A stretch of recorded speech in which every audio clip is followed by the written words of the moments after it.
I want to give you a heads up. We have a new member of the stream. We have Henry, as you guys know, and we have the You're Doing Great Ghost Chan on top of Henry, as you guys also know.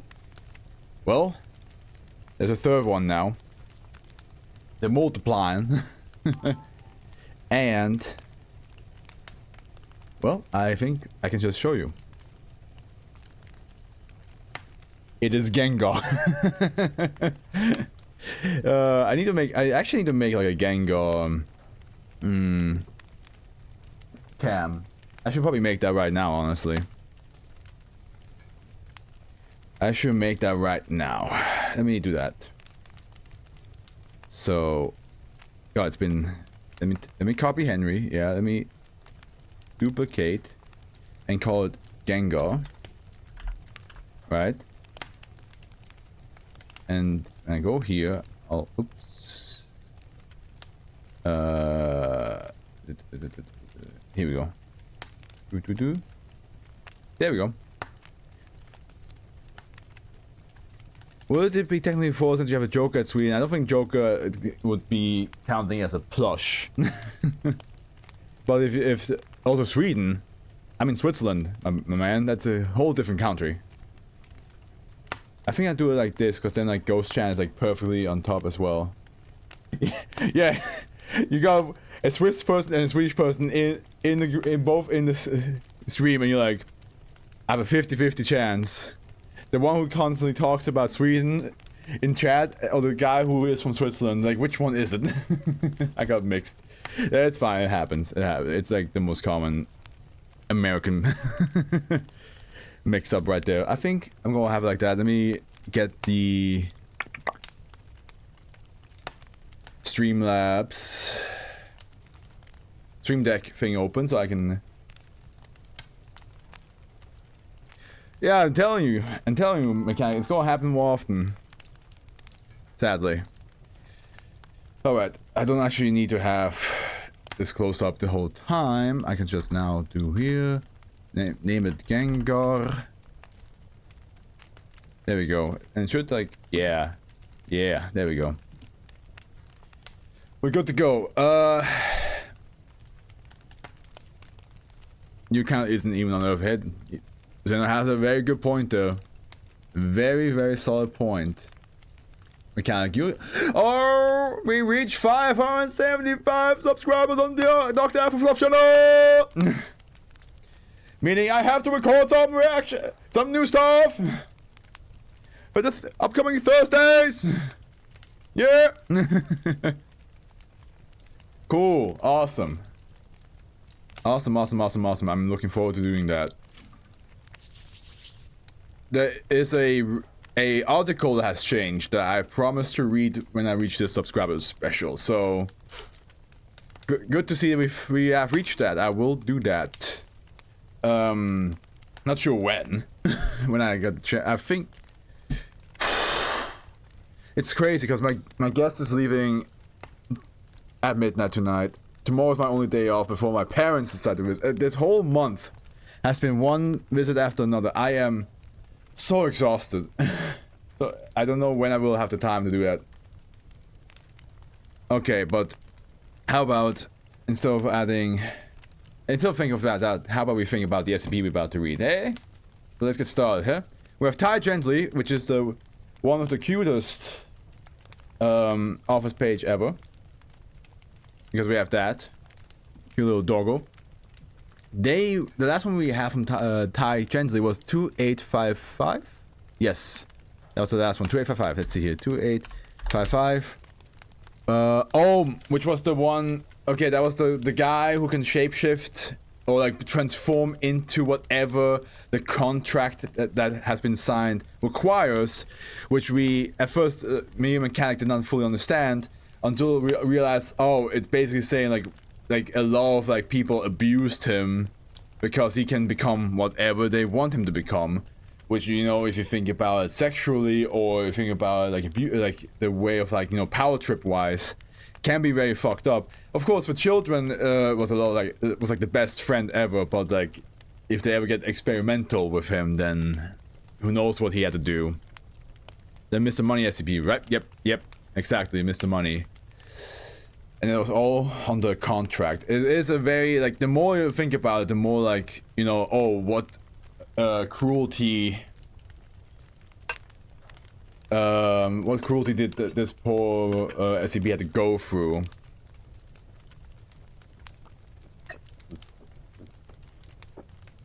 Alright. I'm very thirsty because I had an anchovies pizza. So we'll have to drink a lot more today. Also, just before I go on, we have a Choose Your Own Adventure SCP coming up. And here's my take on this. I will read it. We will pick the adventure. But Howard did tell me there's multiple paths. I'm not gonna do all the paths on stream. I'm thinking I'm gonna do one path. And then as a subscriber special, early subscriber special, not too like down the road too long, I will read all the other optional routes. I will like keep like I will basically keep like a table open just to see like which route leads to what. And I will read like every single one. It will probably not be all in one day, but like I will record myself reading them all. And then that will be like a subscriber special for that SCP alone. But on stream, we don't, like Howard said, he has no idea how long it is. It could be like 50,000 words from all we know. So we're gonna keep it at that. We're just gonna do one route. But okay, let's read what Ty Gently wrote, which is Holy Misplacement. Alright. I wish I was a little Mr. known as Mr. Friend. Aren't you already? Alright. Upper class. Euclid. Kether. Special containment procedures. SB2970 is to be held in a standard humanoid containment chamber and fed via standard humanoid procedures. Update. 2nd, 15th, 2016. SB2970 is to be contained as soon as possible. It is believed that it may be en route to Almeria, Spain. Currently, Mobile Task Force Tower 5 Samsara is leading recontainment and mitigation efforts, and I think that's just going to lead to... Yeah, how it did say it has like a bunch of like lore stuff here, but we probably don't have to read it. Also, depending how long the SCP work count is tomorrow, I will either not be able, probably won't be able to stream because I have to wake up super early, earlier than usual. So, because I have to like make my way to the Swiss embassy. So, depending on how many words I have tomorrow, there might not be a stream, which is a shame because we are this close to Series 4, but yeah, we might have to like postpone that one. Description: SB2970 is a cybernetically enhanced human male of African descent. SB2970 claims to have been born in the 10th century CE. SB2970's physical augmentation include fine SCP of color. I mean, there's been a bunch of humanoid SCP of color, my guy. But yes, the color that we approve of, am I right, boy? And I just get like being like inadvertently like racist to like every other race. That would be really backwards for me. We don't know, mechanic. Wait till we read what it does before you ask that question. You're already like out here like asking the camera friend, we don't even know what it does yet. Patience.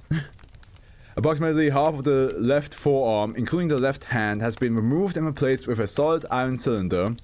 SB2970 is capable of activating the cylinder to deploy a solid, transparent, glass-like prosthetic hand capable of articulation under SB2970's control. Transparent, glass-like prosthetic hand capable of articulation. So, I guess it means like sign language. SB2970's right eye has been replaced with a solid gold sphere. the Millennium Eye from Pegasus and Yu-Gi-Oh! Yu-Gi Boy. SB2970 is able to use this as a functioning eye. The back of SB2970's neck features an iron plate with a small, around 0.5 cm diameter hole covered by a semi-permeable membrane which appears to offer access to an artery running through SB2970's neck. Samples of SCP-2970's blood indicate a large number of silicone particles present throughout the bloodstream. It was called holy misplacement. Sections of SCP-2970's brain have been replaced with solid copper engraved with numerous unidentified glyphs. Various metal augmentations and replacements for internal organs. Despite appearing to be constructed from solid metal, organs move and operate as if they were biological. Jokes on you, my mom already does that. Okay.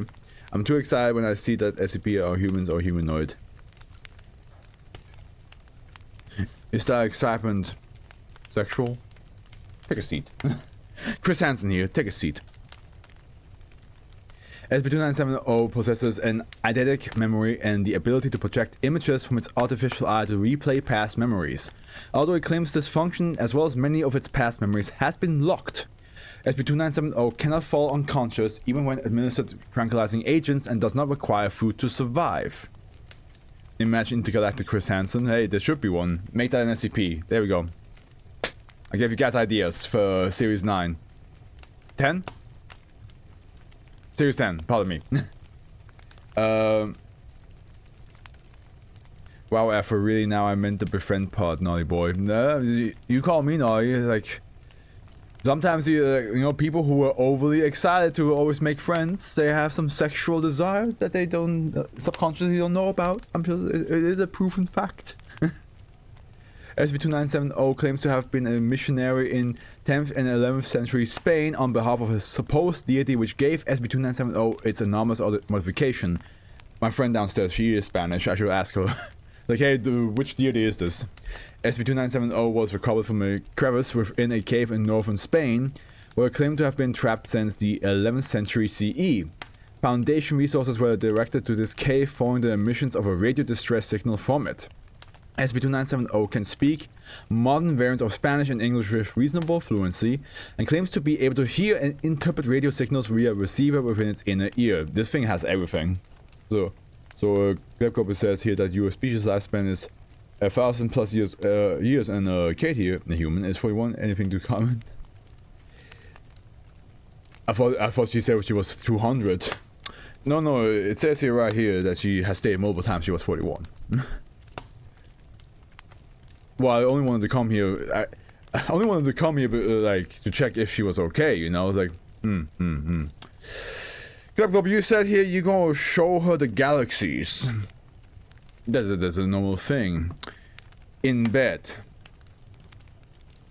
Well, in my culture.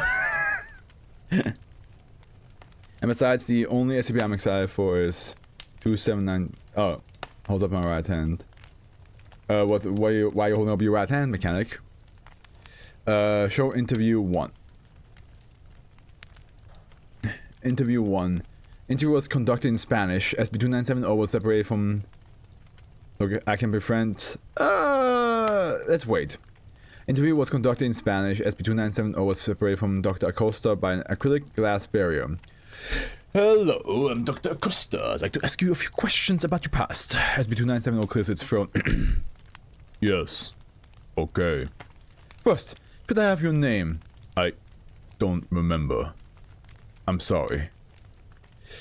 That's fine. What would you prefer we call you? What do you call me now? SCP-2970. That will work. Alright then, could you tell me how you learned to speak modern Spanish so well? I heard radio. My creators was very proactive, it seems. Radio. Why were you created this way?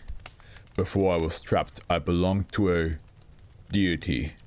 This deity saw fit to change me so that I could be a walking example of his capabilities. Show others the benefit of faith. So, there are others like you? None that I know of. Why just you? I don't know. Okay. How did you become trapped? I was placed there intentionally, for safekeeping. Is it possible that other artifacts of this deity remain elsewhere for safekeeping? SCP-2970 squints at the mention of artifacts. Possibly. Possible. But I do not know. My mind is not all at full capacity. Certain parts do not work as they should. I fear this was intentional. What doesn't work? Certain memories seem elusive to me, not crisp as they should be. I cannot replay memories for others. I cannot move myself properly. My sight is damaged. My back hurts. We have many doctors here. We could try to fix you. And in return, you could tell us what you remember. About what else might be out there. This is a good idea. Though, what is your intent to do with the artifacts you'll find? Ideally nothing. We'd store them at one of our facilities, keep anyone from using them for harm, and keep them from harming anyone. SB-297 appears pensive for a moment. Okay, we have a deal. Before we conclude, there is something I want to ask. Why did you just wait all that time? Why did you never end it? There was a stream of water flowing through. I could have blocked the exit, drowned. But I was designed to resist all forms of death. If my body drowned, what might happen to my living mind? I don't know. So you understand. Alright, that's all for today, then. Thank you. You're welcome. And I hope, trust me, the deed is probably McCain. We'll see. We'll see if there's maybe some like explanation further in the further interviews or in the discussion. Where's Casabon when we need him? Show interview 2. Interview 2. Hello again, SB-2970. Hi, Doctor. I have some more questions about the organization you were involved in. Yes, please ask. When did you discover this organization? Or when did it discover you? I was young. I don't know exactly how it happened. It's fuzzy. Gives me headaches. We can move on then. Do you remember what it was called? No. Alright. Do you remember the tenets? There was no philosophy. We just followed our God, destroyed his enemies and spread his name. Could you elaborate on the God? Will made flesh. The Lord of endowment and gifts, shepherd of humanity, shunned by the great beast. Apologies, I no longer follow him, but some imprints are hard to buff out. Endowments. Modifications. You could say I was a favorite of his. SB-297 rises and flexes its prosthetic left hand. Yeah. You like that? I retain no love for him. What happened to the god? Most likely, he died. I don't follow. How can a god die? Dr. Costa, there's a lot of gods that have died. Have you looked into any mythologies? There's a lot of gods that died. You must understand, a god isn't analogous to a human.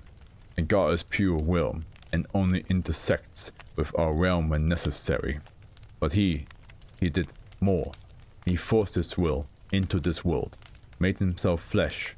With flesh comes power, but also mortality. I do not know the exact cause, but he was dying.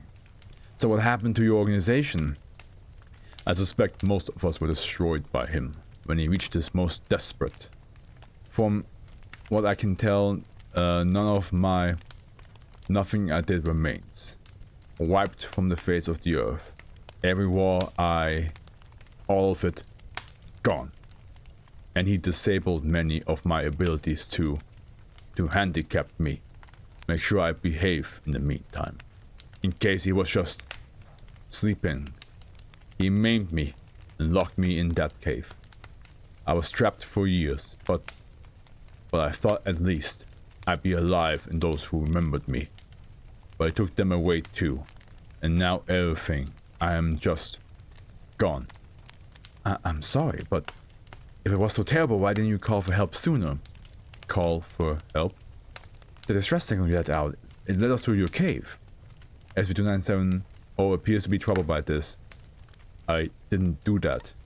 Then what did?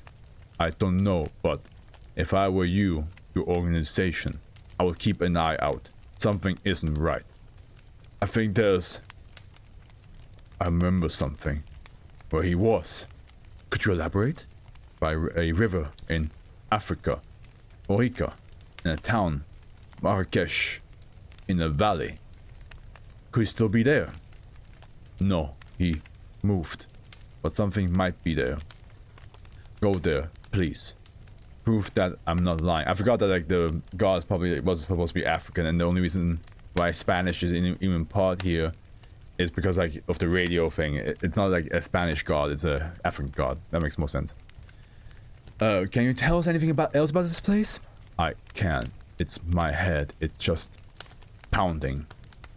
I'm sorry. The pain will end soon. You said you people, they could fix me, correct? If I can remember where he is, I can go make things right. Make him pay. Fix it. For all of us. I'm not sure I understand. Just trust me. Are we not friends? I'm afraid I have to stop the interview here. Wait. I'll talk to my superiors, we'll investigate your issues, and if information will be appreciated. Okay. End log.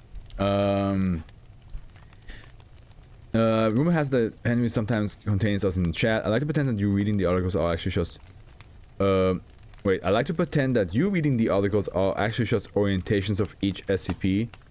And also I like something as well. Casabon, what the fuck, where your last orientation is important for the anomaly quiz. This dude sounds pretty chill. 1,000-year-old cyber with a retired servant for his god, nothing hostile. Yeah. So far so good. Let's see if this will stay like that. Following this interview, evidence of anomalous phenomena was observed at a given location. Empty of Tau 5 Samsara was dispatched to neutralize anomalous activity on location near Marrakesh, Morocco. Some of the operation can be found in documents associated with Operation Azure Peregrine. I want to see what this leads. Oops. Not mean to click that. Apparently it's going to take forever to open it up. Okay. I'll let this open up while I show incident number 1. Incident... Oh, now open. Well, that's... good sign. Incident 1.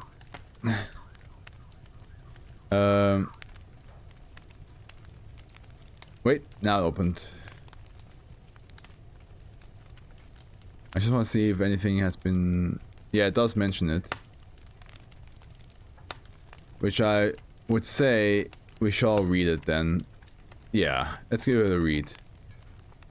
Let's give it a read after we read the rest here. Incident 1. Following the event of Operation Azure Peregrine, it was decided that the risk of residual anomalies from the existence of SB2970 code was too high. The potential benefits of full access to SB2970 information outweighed the inherent risks of operating upon SB2970. A research operation to restore gaps in SB2970's memory was subsequently approved.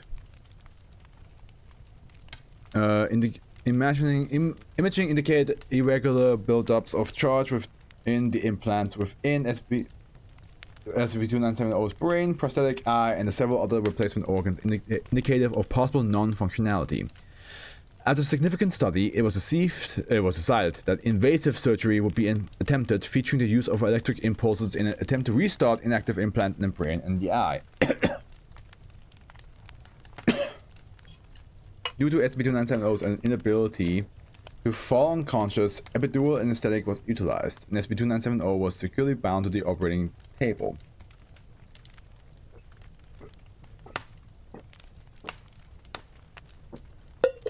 Begin log. Okay, so I assume it's like, yeah, it must be hours, minutes, and seconds. I assume, right? So 50 minutes. Goddamn. Having completed initial preparation, Dr. Johnson commences surgery. 1 hour, 20 minutes, 11 seconds. Imaging indicates that electric impulses may be effective in restoring full functionality to SCP-2970's eye. SCP-2970 is compliant. 2 hours, 37 seconds. Imaging indicates that functionality has been restored to SCP-2970's eye. At once, the front of the eye begins to glow, gradually brightening until it is able to project an image on the ceiling. Procedure is ordered to pause. SCP-2970 begins to protest but is apparently unable to seize the projection. Projection shows from SCP-2970's point of view a rocky desert slope. It is midday and no other people can be seen from SCP-2970's vantage. SCP-2970 seems to be kneeling or otherwise prone on the surface of the desert. 4 previously unseen figures approach SCP-2970. They appear to be males clad in bronze or golden plate armor, typical of that common in the supposed era. The recording possesses no audio, but it can be seen that they exchange words with SCP-2970. SCP-2970 turns away from them and begins walking in a straight line. After nearly half an hour, clay or rudimentary brick buildings are seen on the horizon, likely from a small village. SCP-2970 stops at least 3 kilometers away from the buildings and sits down on the ground. SCP-2970 slowly raises its prosthetic hand into view. SCP-2970 flexes the hand, which begins to glow white. SCP-2970 obscures the village from view behind its transparent hand, and the image of the village through the hand becomes gradually distorted. When SCP-2970 removes its hand, the buildings are gone. In the operating room, SCP-2970 appears distressed. Imaging shows no change in activity in brain implants, indicating that this memory may have been available previously to SCP-2970. Projection cuts to elsewhere. SCP-2970 is walking past a row of kneeling men and women in a similar desert setting. It's an Argaib! The viewpoint approaches a man, and SCP-2970 grabs him by the arm with its prosthetic hand, lifting him to eye level. SCP-2970 looks away. When he looks back, the man is not seen, and held in SCP-2970's artificial hand is the arm, severed absent of any apparent damage or bleeding. The stump is sealed with the skin. What the fuck just happened? So he just grabbed somebody, as if somebody looked away, looked back, and the guy was just gone, but only his arm was there. SCP-2970 looks down the line of people. None move or flinch at SCP-2970's actions. As the viewpoint approaches another man, the recording ends. 3 hours, 25 minutes, 1 second. Surgery is ordered to continue, with work on the brain commencing. Dr. Acosta, present with the operation, asks for the remainder to be postponed following a psychiatric re-evaluation. Dr. Johnson elects to continue the surgery. 6 hours, 49 minutes, 1 second. Surgery deemed successful in restoring brain functionality.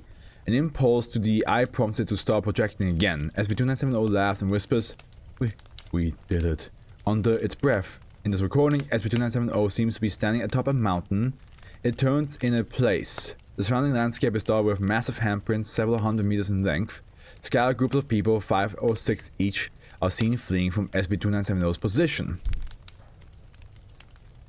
After several minutes, SCP-2970 embarks down the mountain. In the operating room, Foundation personnel successfully identified this desert region as the Tabernas Desert in the province of Almeria, Spain. I don't think we have to read this one. Yeah. I mean, it's short, but I don't think we need to read this one.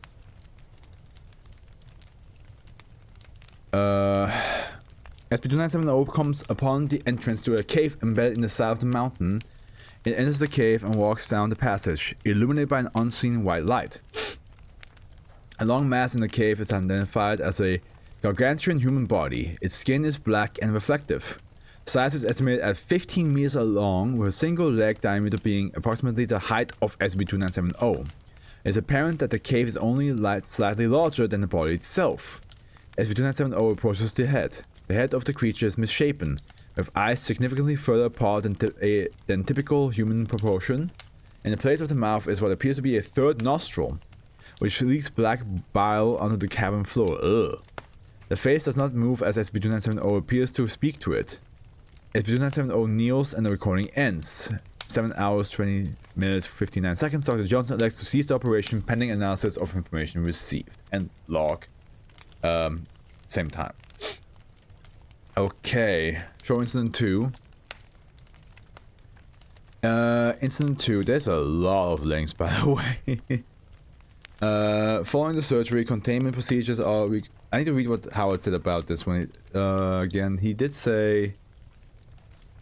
the first one has a bunch of crossings because it's in the middle of a cannon, but there's much to do with that. Not much to do with that. I'm sure it's self-contained anyways, and the links seem to be just background stuff. and stuff later in the can that wouldn't make sense to read next anyways. Well, that's what he says, but we shall read the operation 1 anyway. That's at least that one we shall read. Incident 2. Following the surgery, containment procedures are reconsidered given the apparent untruthfulness of SB2970 to personnel. At approximately midnight, and while pending a reassignment, SB2970 is seen deviating from its recovery schedule by standing up in its room and pacing in circles. Begin log. SCP-2970 is observed walking around its room. Several times it stops to feel the walls. After several minutes with this behavior, it looks directly at the hidden surveillance camera in a corner of the ceiling. So, I can now see why, Dr. Costa was like, hesitant here. Basically, it looks like Dr. Costa was able to tell that SCP-2970 was lying to them. And then, like, he was like, hey, if you guys fix me, I can maybe go back there. And then, you know, do what I have to do. And Dr. Costa's like, okay, yeah, sure, we can do that. And it's like, and then the SCP was like, yeah, aren't we friends? You should help me out. And then that's when Dr. Costa was like, okay. I will need some time to think about this. Because it looks like whatever SCP-2970 has planned, it is not good. I think at least that's what Dr. Costa assumed. Because yeah, now we have this like, it does seem like you know more than you let on us. So, you can be friends with him, but if a guy lies to you all the time, I'm not sure if that's a good friend to have. SCP-2970's artificial hand begins to produce light. Wait, let me actually, several times it stops to feel the walls. After 7 minutes of this behavior, it looks directly at the hidden surveillance camera in the corner of the ceiling. Okay, hidden, so it knows where it is. SCP-2970 artificial hand begins to produce white light. It approaches the containment door. The camera feed is intermittently disrupted by static. A security force assembles outside the door and prepares to charge in. Upon opening the door, the security force finds the room empty. SCP-2970 is observed by security feed to be outside the containment cell and sprinting towards the gate to the Euclid containment wing. SCP-2970 appears to have familiarity with the layout of Site 30. I think it memorized the whole place. Like it somehow like was able to scan everything. That's why it was probably like feeling the walls. It might have like X-rayed through everything. Upon opening the door, yep. SCP-2970 encounters a security team as it runs to the exit. It ignores the team and runs by, knocking a member to the side, inflicting severe burns by an unknown mechanism. All bullets fired at SCP-2970 are deflected shortly before impact and collide with surrounding objects. Ooh. Site 30 loses both primary and backup generator capabilities. SCP-2970 is able to operate unobserved and apparently charges through the is able to operate unobserved and apparently charges through the security gate. There we go. No personnel are killed, but 4 are inflicted with intense burns. SCP-2970 exits the site and is observed to begin running south towards the projected location of the second observed recording in Almeria, Spain. All attempts to intercept SCP-2970 with search teams fail due to the lack of illumination, as all light sources in Site 30 have been rendered inoperable. End log. Following this incident, SCP-2970 has been upgraded to Keter, with recontainment at a level 1 priority. MTF Tau 5 Samsara has been selected to lead recontainment efforts. Due to their skill in using paratechnological equipment, which may be resistant to SCP-2970's effect, and they demonstrate aptitude in dealing with anomalous groups related to SCP-2970. See Operation Azure Peregrine. Let's see how long this is. Ooh. The Holy Warrior. Okay, I think this is... Okay, we have to also read this. We have to read this, because this seems to be very, like... important to the actual thing. So let's read Operational Azure Peregrine. Also, I wonder, does this lead to Samsara afterwards, or doesn't look like it does? So there's definitely like a bunch of like mini tales attached to this. But let's read the Operation Azure Peregrine. Ober Task Force Command Site 1. If SCP-2970 try to lie to me after I befriended my dad takes care of it. Yeah, of course. This document is classified 4/Azure Peregrine. Unauthorized access to be reported to Riser immediately. Okay, here we go. From Commanding Officer MTF Tau 5 Samsara, Operation Director O5 Command. Subject Combat After Action Report Operation Azure Peregrine 1. Codename Operation Azure Peregrine 2. Date of Operation 1st 6th 2016 2 in the morning, well 2 o'clock to 7 o'clock. 3. I hate doing that like 200 hours. I don't know. For me, that doesn't. I know it's like how military people say it, but I just say 2. Just say 2 or 7. Because at the end, like I rather like hear like, you know, like 2 or 14. You know, that makes sense for me. But like the whole like 200 hours, 700 hours, I'm thinking that like that's it's like yeah, adding a bunch of numbers to the mix. I'm just like that there's no need for that. Free location, date, alter compound grid 29 RPQ in the vicinity of Marrakesh, Morocco, 750 meters north of the N9 highway. And number 4, task organization, 1 organization. MTF Tau 5 Samsara, Captain Hugh Sara, HQ Squad, Staff Sergeant Chen Arthur, Rifle Squad Sergeant Ghazi Nazgul, Weapon Squad Sergeant Campos, and these I think these are supposed to be like different 2 different people, yeah. And then Samsara Squad, which I assume will just lead to this. No, this is oh my god.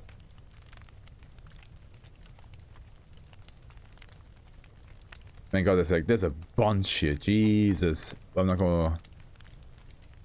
Sergeant Irantu. 2, okay.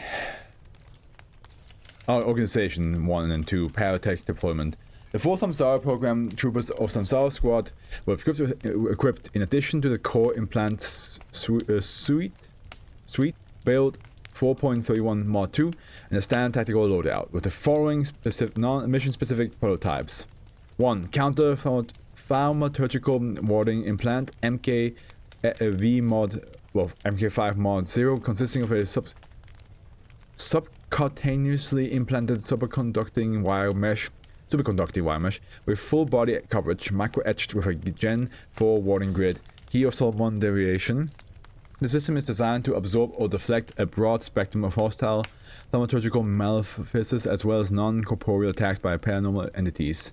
Number 2, Argus 3 situational awareness system, consisting of 2 sensor modules attached to the LBE 200 gram each.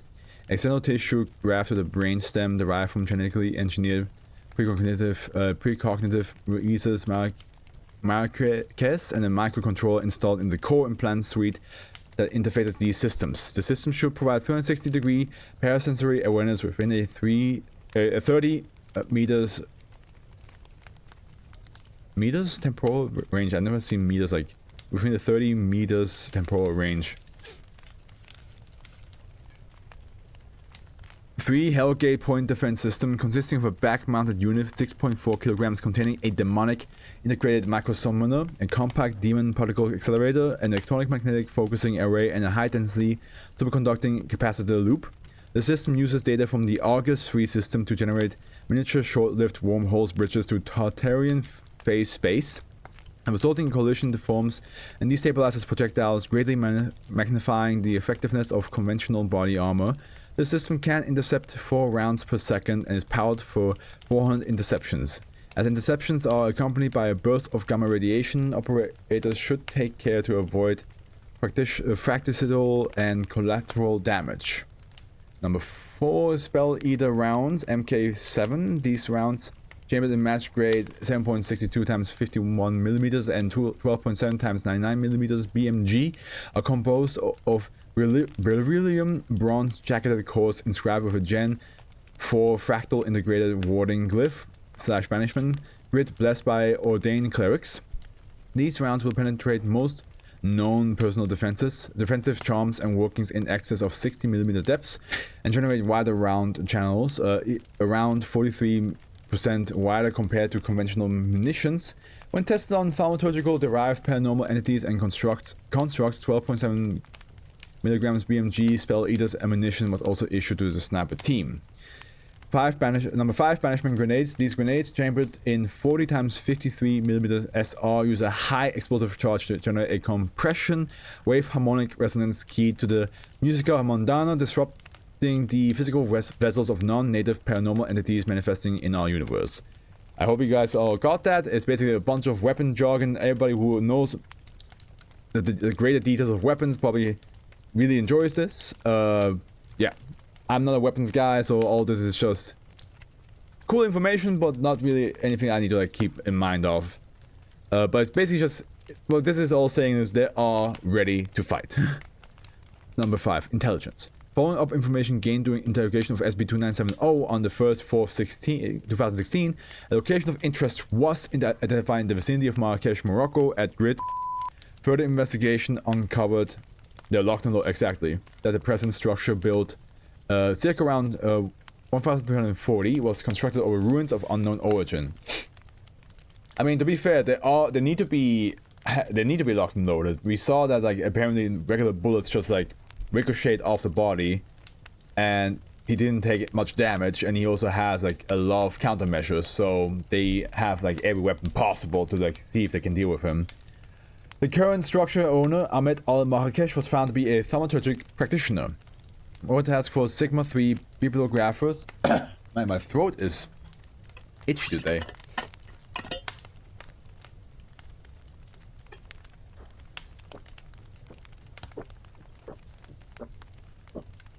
Informants uncovered plans by Al-Marrakesh for a thaumaturgic ritual codenamed Argent Icon, intended to summon a divinity-class entity into a physical vessel.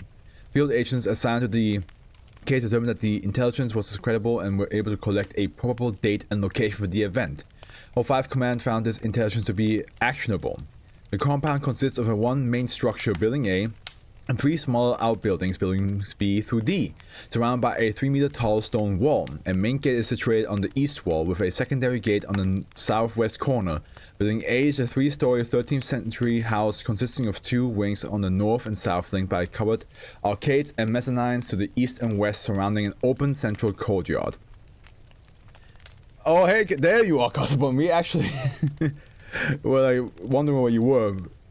I'm still on the first one. It's basically a humanoid SCP that got transformed into some super cyborg by a deity who is from Africa, but seems to be now living in Spain and has successfully breached the containment because he has a mission to do. He basically lied to the Foundation of like how much he remembers and all that stuff, and they found out and he escaped. And now we're reading like an Operation Azure Peregrine, which is a Tau 5 trying to hunt SB2970 down. And then we also have another little bit of this, Samsara, which is also connected to SCP-2970. There's a lot of like subtales. We're gonna read these two. Other than that, yeah, that's all there is to it. Also, Gengar is now part of the crew. That's another thing. The compound consists of one main structure. I already read that. Building A is a 3-story 13th century house consisting of 2 wings on the north and south, linked by covered arcades and mezzanines. Yep. Missions 6. Mission. MTF Tau 5 Samsara conducts a cordon and search of the site at grid to prevent Argent Icon. Oh wait, hold on.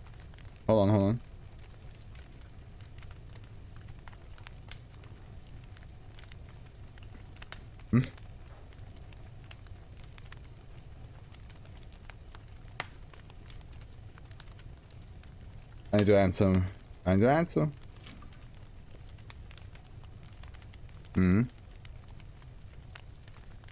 Oh my god. There's a lot happening here. My girl texted me. Wait, I'll be right there.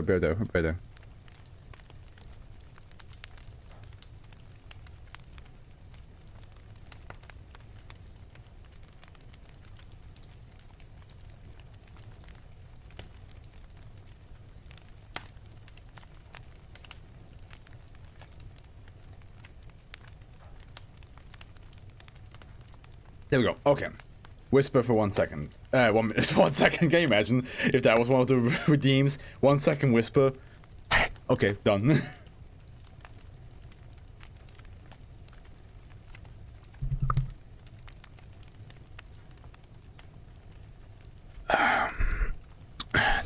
To prevent Argent icon and locate, destroy, or seize all anomalous persons and objects in the target area. Number 7. Concepts of operations. Supporting local assets are to be deployed near the target location under the cover of routine movement and to stand by to establish an outer cordon.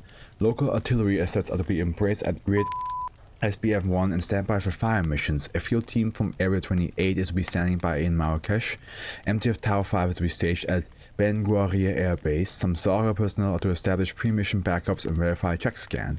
Commencing no later than 2:15 o'clock, concurrent with establishment of the outer cordon by local forces, HQ rifle and weapon squads are deployed via Black Owl rotary wing aircraft to LC Charlie Grid.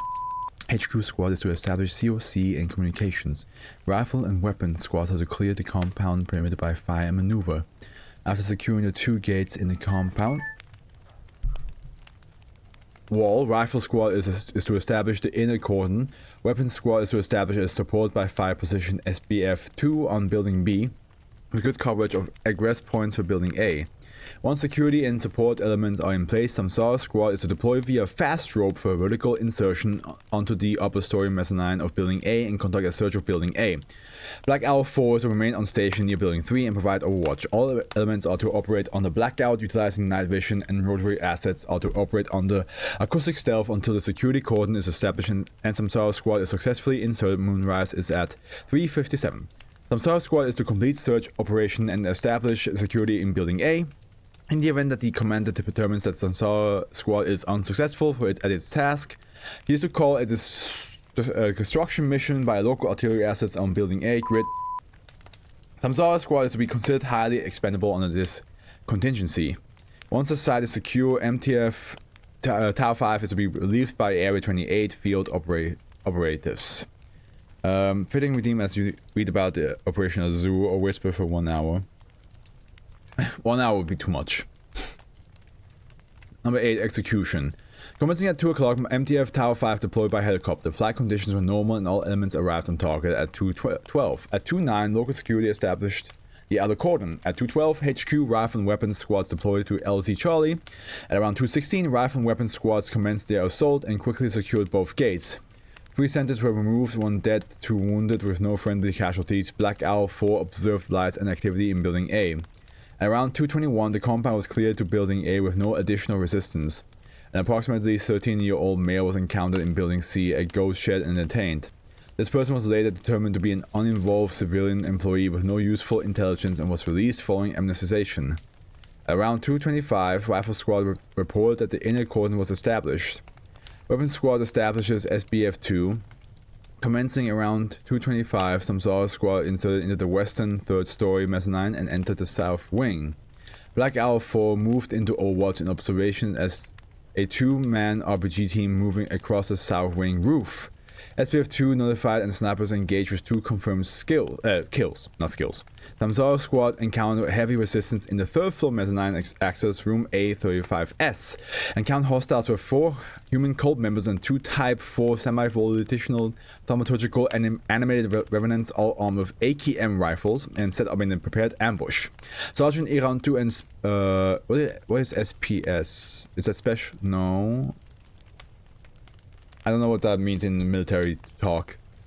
Sergeant, Colonel, Soldier, I have no idea. Onru established a base of fire as Captain Monroe and... No, I don't know. Namco assaulted through the enemy's... Actually, wait. I say I don't know, I can look it up. It literally just says here, right? Staff Sergeant, probably. No. It doesn't say here, so I have no idea. I don't know what that means. And Namco assaulted through the enemy position. The Revenants demonstrated considerable resistance to small arms fire, including Spell Eater munitions, and were finally successfully neutralized by gross central nervous system damage. 3 of the human hostiles were wounded, secured and detained in place, and 1 was confirmed killed. No additional resistance was encountered on the 1st floor. A counter-attacking force was encountered at the stairway to the 2nd floor from room A21S. Hostile forces consisted of 5 men armed with AKM rifles. MTF troopers were able to hold the top of the stairs and engage in hostiles at the 2nd floor landing. Hostiles threw a single fragmentation grenade identified as an RGD type, bouncing against the ceiling and landing behind the MTF position. Corporal Monroe covered the grenade with his body and was killed in action. That is like, honestly, I hate war, and I hate that we have to have military. Well, again, yeah, you know what I mean. The fact that military is a thing, I hate that. But I will say to anybody who throws their body on a grenade to save everybody else is probably one of the most bravest person in the world.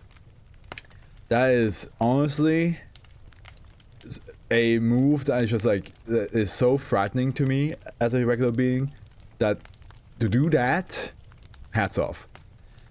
I wish people never had to do that to begin with, but hats off. This assault was subsequently repelled with 1 hostile killed and 2 wounded and captured. The remaining 2 retreated into the 2nd floor. Prisoners were secured and detained in place. With the SPS part stands for Staff and Personal Support, and I know since my both grandpas used to be in the military. Ah, okay. So, well, it's SPC. Is that still Staff and Personal Support? It's not SPS, it's SPC. So I'm curious what that means. Is that the same? Securing the stairway from the 1st floor, Sergeant Irantu and Namku proceeded to sweep and clear the 2nd floor. A hazy ambush was encountered on entry of room A-23S, consisting of 2 armed men and thaumaturgic practitioner. Sergeant Irantu was targeted on entry with a level 3 lethal malefice by his warding implant held.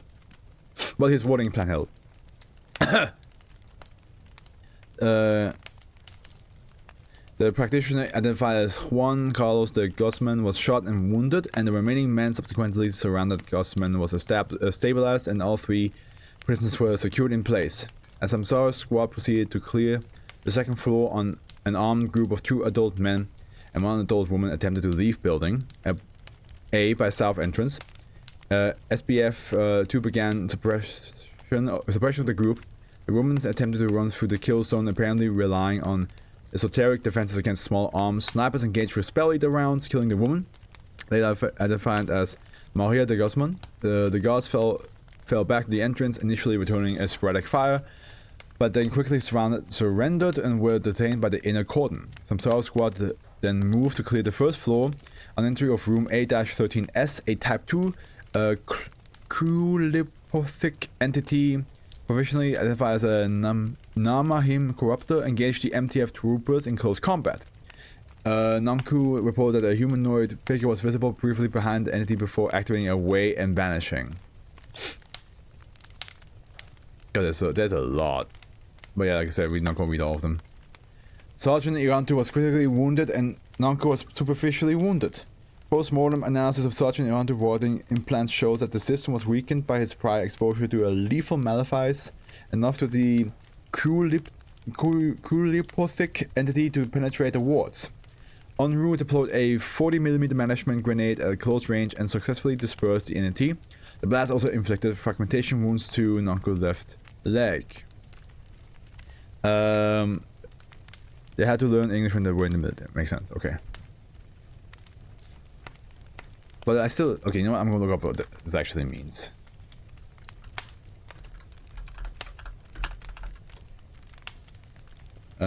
Specialist is a military rank in some countries. Okay, so specialists... There we go, that makes sense. Specialist Onru and Specialist Namku then crossed the courtyard to clear the northern wing. No hostile contact occurred during this movement. 12 uninvolved civilian dependent on employees of all Marrakesh were detained and concentrated by MTF Tower 5 in room A-12N at 3:35. Sergeant Irantu was medevaced, evacuated but medevaced, I guess, to Ben Guarir Air Base in critical condition. Arrived at 2:55 and was immediately uploaded. No additional resistance was encountered. Ahmed al-Marrakesh was located hiding in a spider hole in the courtyard and surrounded without incident. Combat operations were concluded by 2:45 and the site was designated as secure. MTF Tower 5 was successfully relieved by Senior Agent Mohammed Pasha and his team from AO-28 at 4:30. Results. MTF Tower 5 personnel killed in action 1. Wounded in action 2. Missing, I guess. 0. Collateral KIA 0. Collateral WIA 0. Hostile KIA confirmed 6. Prisoners 13. Detainees 13. Anomalous objects neutralized 3. Anomalous object contained 0. 10 problem areas. 1. Esoteric counterintelligence. Hostile forces were able to quickly react to the operation in part to the divination performed by the targets. Foundation counter-divinatory measures were at best only partially effective in maintaining operational stealth. 2. Esoteric weaponry. While warded munitions performed as designed in respective defensive magic. The spell-eater rounds again failed to have any significant effect on thaumaturgically animated constructs. The 40mm management grenade was extremely effective, but close quarters deployment caused significant fratricidal damage. 11. Commander's analysis. The Samsara troopers were extremely effective in extremely hazardous operation, leveraging a high degree of individual competence and combat experience with a consistent level of personal bravery and risk tolerance impossible in normal troops. They took no unnecessary risks and accomplishments all missions objectives without unnecessarily endangering human life or the Foundation interests. Conventional military practice is to consider a unit destroyed after suffering 30% casualties, yet the Samsara troopers completed the mission with half the squad disabled. They will be combat operational again in only a few weeks with unit cohesiveness, training and experience intact and no need to rebuild the unit with replacement soldiers.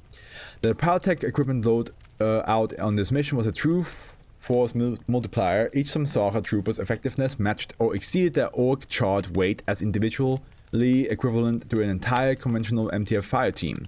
This is marked improvement over the effectiveness of this program a year ago. The Argent Icon ritual was successfully prevented and 3 potent practitioners were neutralized. 2 of those are now prisoners of the Foundation and are likely to yield high-value intelligence on occult activities. Additionally, a significant cache of thaumaturgical literature and paraphernalia was confiscated. As a result, the human race is significantly safer. 1 person of interest escaped through thaumaturgical means and is presumably still active and capable of recreating Argent Icon, representing a continued potential threat to humanity. Further improvements in our equipment, procedures, and training are needed to ensure mission success going forward. Sorry Hughes commanded MTF Tower 5 Samsara. And a small random fact, since we talk about military, my great-grandfather took part in the Winter War. Cool. From... That's not Captain, is it? CPL. Subject Tekla, MTF Tower 5 Samsara Neurotech. 2 Operations Director, O5 Command. CC Project Director Samsara. Subject Samsara Project Status. Response Operation Azure Peregrine. Permission check scan. Trooper iteration check scan fidelity percent, target percent, and pass and fail. We have Irantu iteration 42. Check scan fidelity 99.1%. Target is 97.8% pass. Enru 41, 99.3%, 97.8% pass. Nanku 48, 98.7%, 97.8% pass. Monru 39, 99%, 97% pass. Status: all backups are green, all 4 cleared for deployment. Post mission check scan. Irantu 43, 97.9%. Pass. Enru 41, 99.5% pass. Nanku, now here is interesting. 90.7% fail. Irantu's 42's damage shell, okay, and also Monru 39, 0.0 fail. Irantu's 42's damaged shell was destroyed and he is being reinstated as iteration 43. Enru 41 is operational. Nanku 48 failed check scan. Her shell was terminated and she is being rolled back to iteration 48.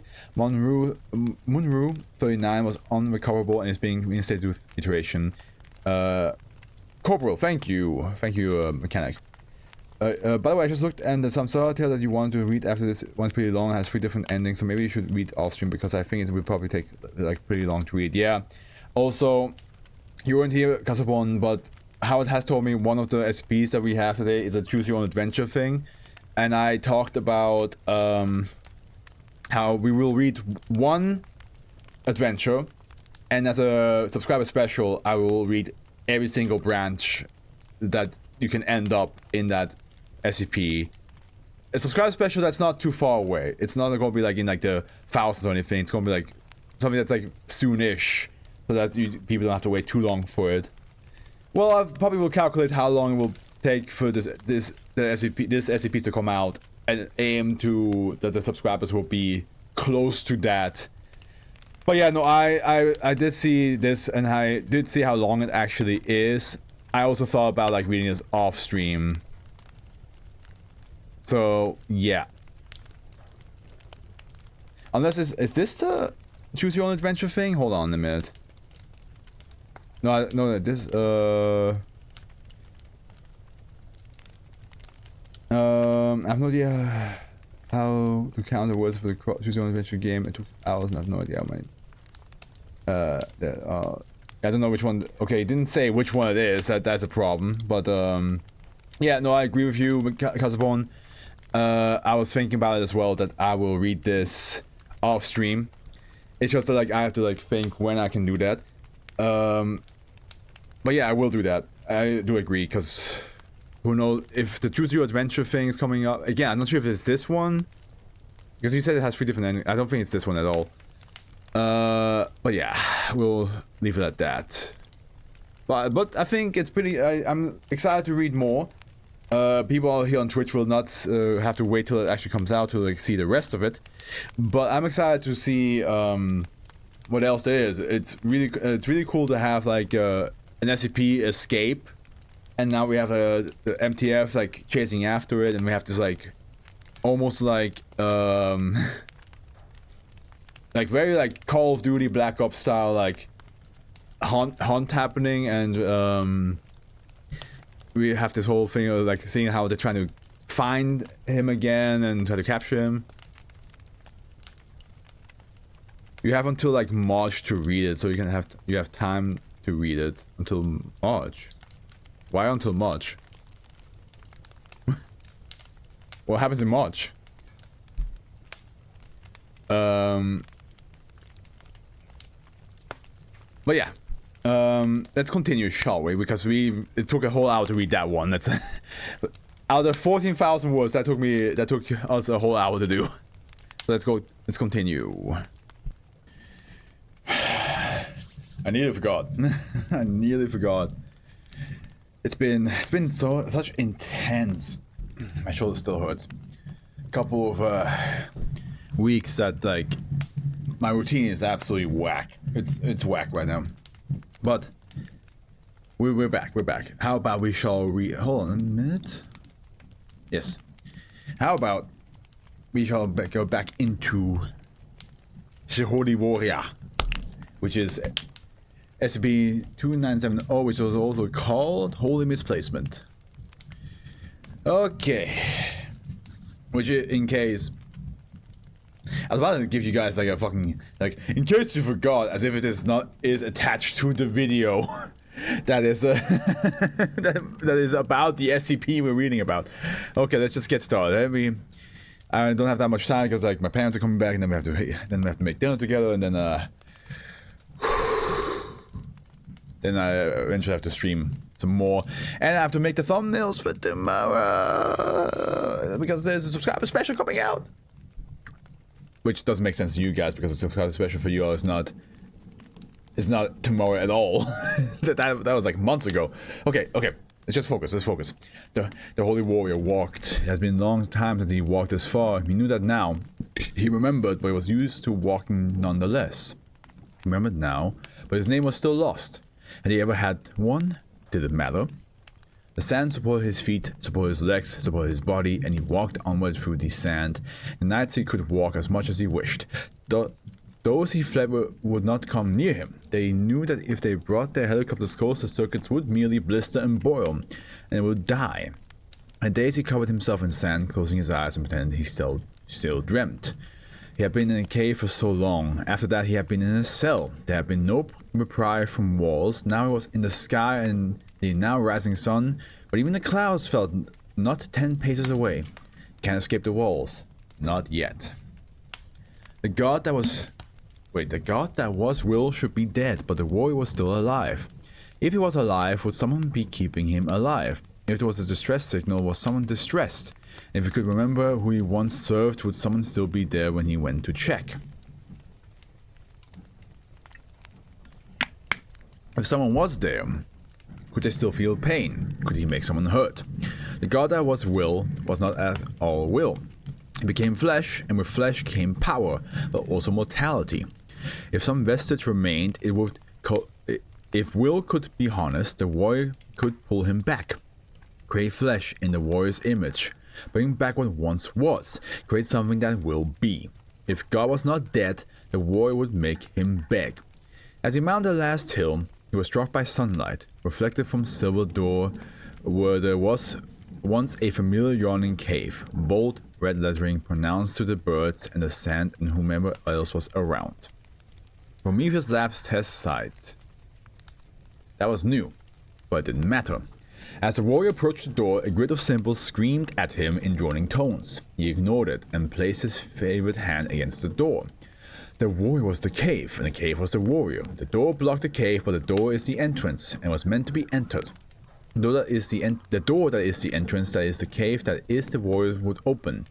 That's what they do. And they did. The warrior went inside and breathed a presence he had not breathed for 1,000 years. The presence that had been inside him all along, even though it had abandoned him long ago. He laughed. "It's you," he said in his mother tongue. "You're here." The sun beat down on a large glossy chrome building nestled in the edge of the Granada Plateau. A few eagles screamed across the sky. The sleek triangular forms outlined the stark emptiness of the Almerian Badlands. One unfortunate raptor spotted a particularly plump rabbit and dove too close to the building. A satellite dish on top of the building sprung to life, swiveled towards it, and the bird abruptly exploded in a shower of feathers and gore.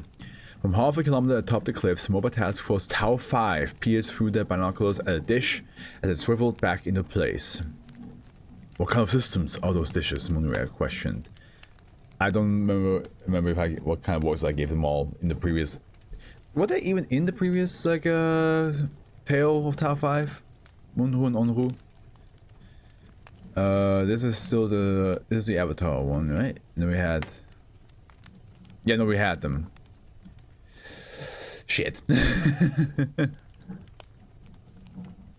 I suspect a high-powered microwave emitter, Onru suggested.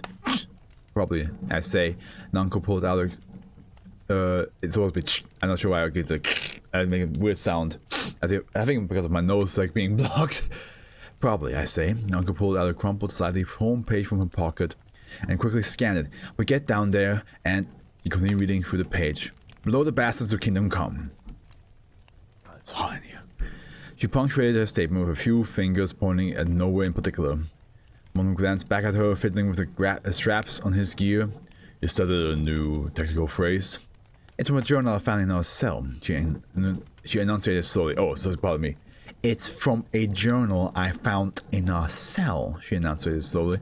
"The book said it's like how regular Joes talk, which means regular Joe means person." "Oh? Who wrote it?" "Me. Number 39. I want to write books. There were a lot of lists of phrases and other ways that regular Joes talk. I guess I picked it up from deployments. So are these all different, I wonder what the old you was like, Mongo pondered briefly. "Yes, yeah," Nanko said. "Look, I wrote this. I want to write something like that." "Oh, wrote this? What is this going?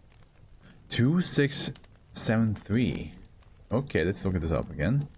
2673. Oh, it just literally just came out. It's the one where you have to do a bunch of poems to keep it contained. "Well, the old you is dead," Monroe said, "so I bet she's not as great as you." He whistled sharply. "Target spotted. East side." The four of them watched a cybernetic figure approach the building and stand in front of it. Two microwave emitters swiveled to face him and then crumpled to pieces. "My binoculars are flaking," Onru observed. Even half a kilometer below them, the anomaly was affecting their gear. He appears distracted by something. We can leap down and ambush him. Good idea. Potential energy converts functioning? Oh wait, good idea. Potential energy converters functioning? You want to ask? PEC's functioning properly, came the response. Alright, deploy now. Iwanto slipped a pair of goggles over his head and leaped. Monru, Onru, and Nanku followed suit, plummeting from the cliff. The wind shrieked past them, batting at their faces and batting at every inch of exposed skin. The building hurled towards them, eagerly anticipating smashing their bodies into bits. The squad slammed through the roof with enough force to pulverize a truck. So can I just suspect that the squad is also some sort of like a group of anomalous people, or because like the fact that they talk about like, oh, they died before and now they're jumping off buildings onto rooftops without getting damaged 400 hours earlier. Why do we need these surgeries? Oh, here we go. Onru inquired as she stripped off her clothing and donned a Johnny gown. Not sure. Oh, okay, it's Uncle. Dr. Fredrickson indicated that the research team had figured out how to negate the effect of 2970 on our gear. He said the gear had to be surgically implanted, Nanko explained, but the surgery was perfectly safe and that we would be fine. It took the surgical team a couple tries to perfect the process. Luckily, corpses meant spare limbs. Ooh, okay. So they are cybernetically enhanced. That's cool. I do know that a little bit now because when I was trying to make the thumbnail for SCP-2970 before I read this, which was my mistake. That's why I was like, I forgot. I saw this picture of a very cool art of like SCP-2970 and then 4 other people like around him with like mechanical limbs. So I was like, oh, okay. So I'm sadly spoiled by that part, but nonetheless, we shall continue. Present. Ivanto stood up first. 2 pistons jutted out from his calf, extending down into the hemisphere of cables and anomalous metals that had replaced his feet. The group stood in a flat, grey, well-lit corridor face to face with 4 African cyclopses wearing body armor and equipped with pulse rifles. Oh, 1637. That's a while ago. Yes. I remember that one. Okay. Cool, let's go on. Nanko's eyes lit up. She yanked out her knife and immediately lodged it into the neck of the nearest Cyclops, pulling it out through his jugular with the wet chunk, probably like that, as he fell. She immediately leaped at the next one, tackling him to the ground and stabbing him repeatedly in the face. Oh, in the face? Nanko, please! That's also a thing that I liked about the previous tales, like how, like, action movie it felt like reading about it, like how like they try to like chase it after 2970 and like the way like it's just like they have to handle situations. This is of course way more that, but I do like it. I do like that we get to see like how the SCP escaped and now we have this like this chase sequence, which reminds me of the, it's not that is not as long as this of course, but like the 096 like short movie out there, where you can see Shy Guy just running across the desert and then like the jet pilots and all of them like chasing him and trying to shoot him down. That kind of reminds me of that, and I think it is cool to have moments of like, oh yeah, sometimes like the Foundation have to be, I mean the MTF specifically, right, have to be full on, like we are ready to fight. The other 2 Cyclopses backpedaled, firing frantically at Nanku. As the bullets ricocheted off her demonic body armor, Monru grasped his right wrist and forcibly dislocated it with spinning his hand around to grip the trigger of a battle rifle that had been somewhat messily fused to the underside of the arm. Holding the gun with his other hand, he fired off 2 quick bursts without even flinching, with the PEC module implanted in his back absorbing the recoil. The 2 Cyclopses collapsed, blood oozing from the neat, coin-sized holes in their necks. Keeping one eye on the corridor, Monroe examined his hand slowly, carefully not to let his spin back around and lose its grip on the rifle. Status? Irantu quickly asked. Unharmed, said Monroe, Nanko, and Onru simultaneously. Their plans seem to be working. Uncle exhaled. That was no fun. It was a piece of cake. Remember what Captain Hughes told us? Normal people do not enjoy killing. Hunter warned her. Now we need to keep moving. The target is still somewhere in the building, and we must assume that our intrusion has been noticed. Check your PECs. Nanku's PEC and my own appear operational. Manwu functioned. Wait. Nanku's PEC and my own appear operational. Manwu's functioned fine to limit the hostiles unobserved. I assumed that we would be able to at least follow 2970, but then we broke through the roof and now the plan needs to change, Yonta said frustratedly. Let me call HQ. Wasn't this your fucking idea? You were the one asking to jump in. Yonta tapped his ear to activate the radio implant and received no answer. He tried again. No signal. The squad looked up and down the corridor. Both sides were equally long and featureless. Which way? Nanko asked into the air. East. East. He always walked with the... East. He always walked with the sun. Alright. If we're in agreement, let's go east. You're on to order. I wonder if that's like supposed to be like instinctual, or is that supposed to be like communication, or if that's like the 2970 actually giving them hints. Like he's like, I want you to find me. You're on to order. He looked up through the hole in the ceiling to regain his bearing, and then they set off down the corridor. The warrior's call received no response, as he'd hoped. The silver box he had entered became a welcome desk, which then became a corridor, and he made no delay as he set off. His bare feet were the first to touch the metal floor in some years. The metal floor was the first to touch his bare feet in some days. The warrior considered. The walls were flat, apart from the wide indent of a doorway every 10 paces or so. When the warrior bothered to glance past the often agape doors, he saw papers scattered along the floor, broken light bulbs, and office chairs. When he neared a wide break in the hallway, he encountered an odd person, completely upright, unmoving. Its skin and musculature were absent, and its bone was instead a series of metal parts, complex but elegant. Smooth, on its arms and legs where there should be long, sinewy tendons were glass canisters filled with a familiar black liquid. It's fine, it's fine. I didn't realize my ASMR was on here this whole fucking time. Shit, dude. That's stupid. That's so dumb. Where was I? The voids. He flickered a canister. It made a disappointed tink. Dead. It couldn't be so easy. The warrior kept walking. The dark hall beckoned him further, and the sculpted persons lined the walls. They could not move, but he felt them judging him all the same.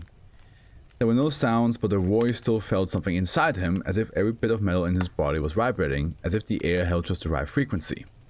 And the warrior began to understand things.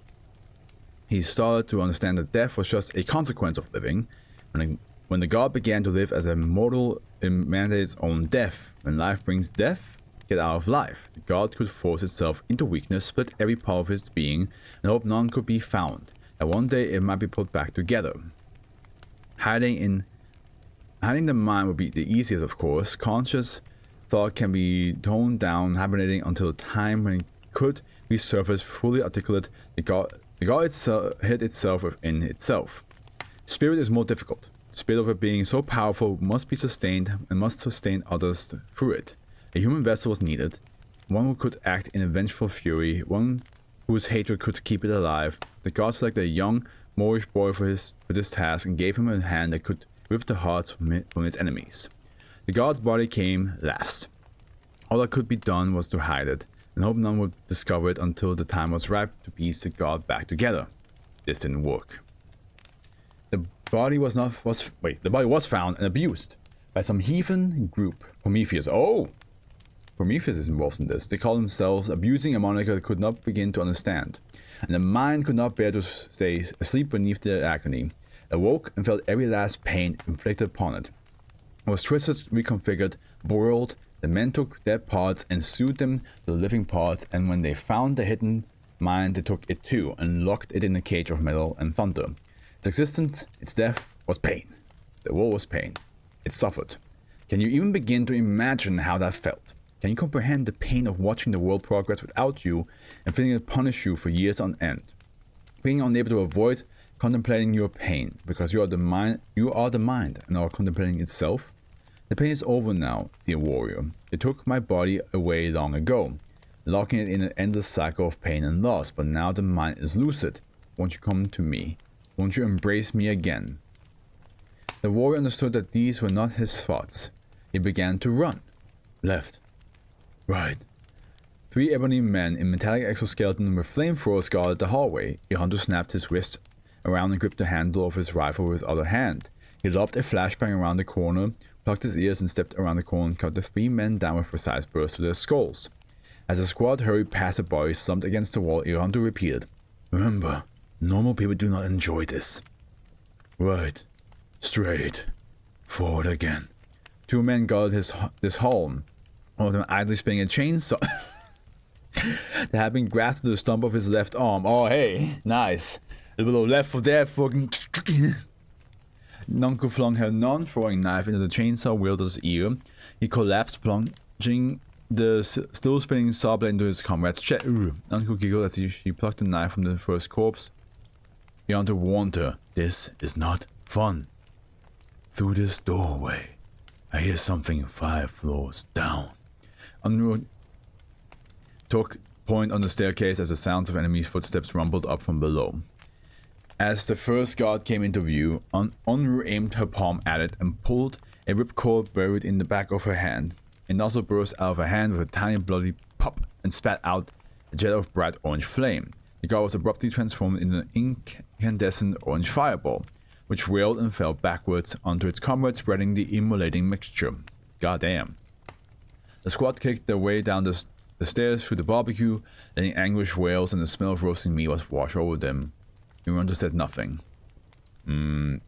Is he around to like slowly like be like, oh, actually this might be. I see his arm. He's going left. Left again. Forward. The squad entered the corridor and backpedaled just as quickly. A rocket streaming just past them. The corridor held a massive chimera. A man's head encased in a metal cage atop a naked torso, sandwiched between 2 racks of missile launchers and welded to the pair of tank threads. Okay, so the squad has been like cybernetically enhanced, while these are all probably like different variations of 2970, if I'm not mistaken. One who gripped his rifle wrist with his other hand and fired a single round from his underbarrel grenade launcher at the Colossus missile launchers. The creature tried to punish him for it, but the first missile it fired was caught. The grenade detonation exploded, blasting the creature onto its back. Then the other missile on the Chimera's rack detonated. Ivanto took point, climbed over the carcass and stopped. Though much of the Chimera's torso had been eaten away by the explosion, it was still gargling for breath, and its eyes had not yet glazed over, I guess. Ivanto peeled apart the growl protecting its face and then stomped on it. Blood and cartilage spattered onto his feet as the gargling ceased. He stomped a couple more times until one thick pink paste was left, and then took a deep, satisfied breath. Yeah, okay, he is definitely slowly becoming addicted to this. Right through here, to the bottom of the stairs. As the squad hurried through identical corridors after identical corridor, Nanko and Onru wondered if this was that women's intuition they had heard so much about. Like, not sure about that. Their path ended in an absolutely enormous Madeline gray cube of a room. The squad charged in and immediately stopped, confronted by over 100 different malformed men equipped with exoskeletons and enough weaponry to conquer a small country. Behind them loomed 20 chimeras sporting enough rockets to destroy a small city. 2 massive autocannons connected to brains in jars provided backup. Overseeing this grotesque mechanical arm was a huge metal capsule suspending a fetus connected to the capsule by dozens of tiny golden cables. All of them were prostrating or attempting to prostrate in front of an imposing African man sporting a solid glass gauntlet and golden eye, working the controls of a gargantuan freight lift. We found him. The cyborg pressed a button and descended from the side with a swiftness and quietness belying the lift's size. The metal abomination turned to face the squad, then they prostrated again. I have spoken to them. They shall not harm their elder siblings. The squad lowered their weapons, then they raised them again. Oh, why did they lower their weapons?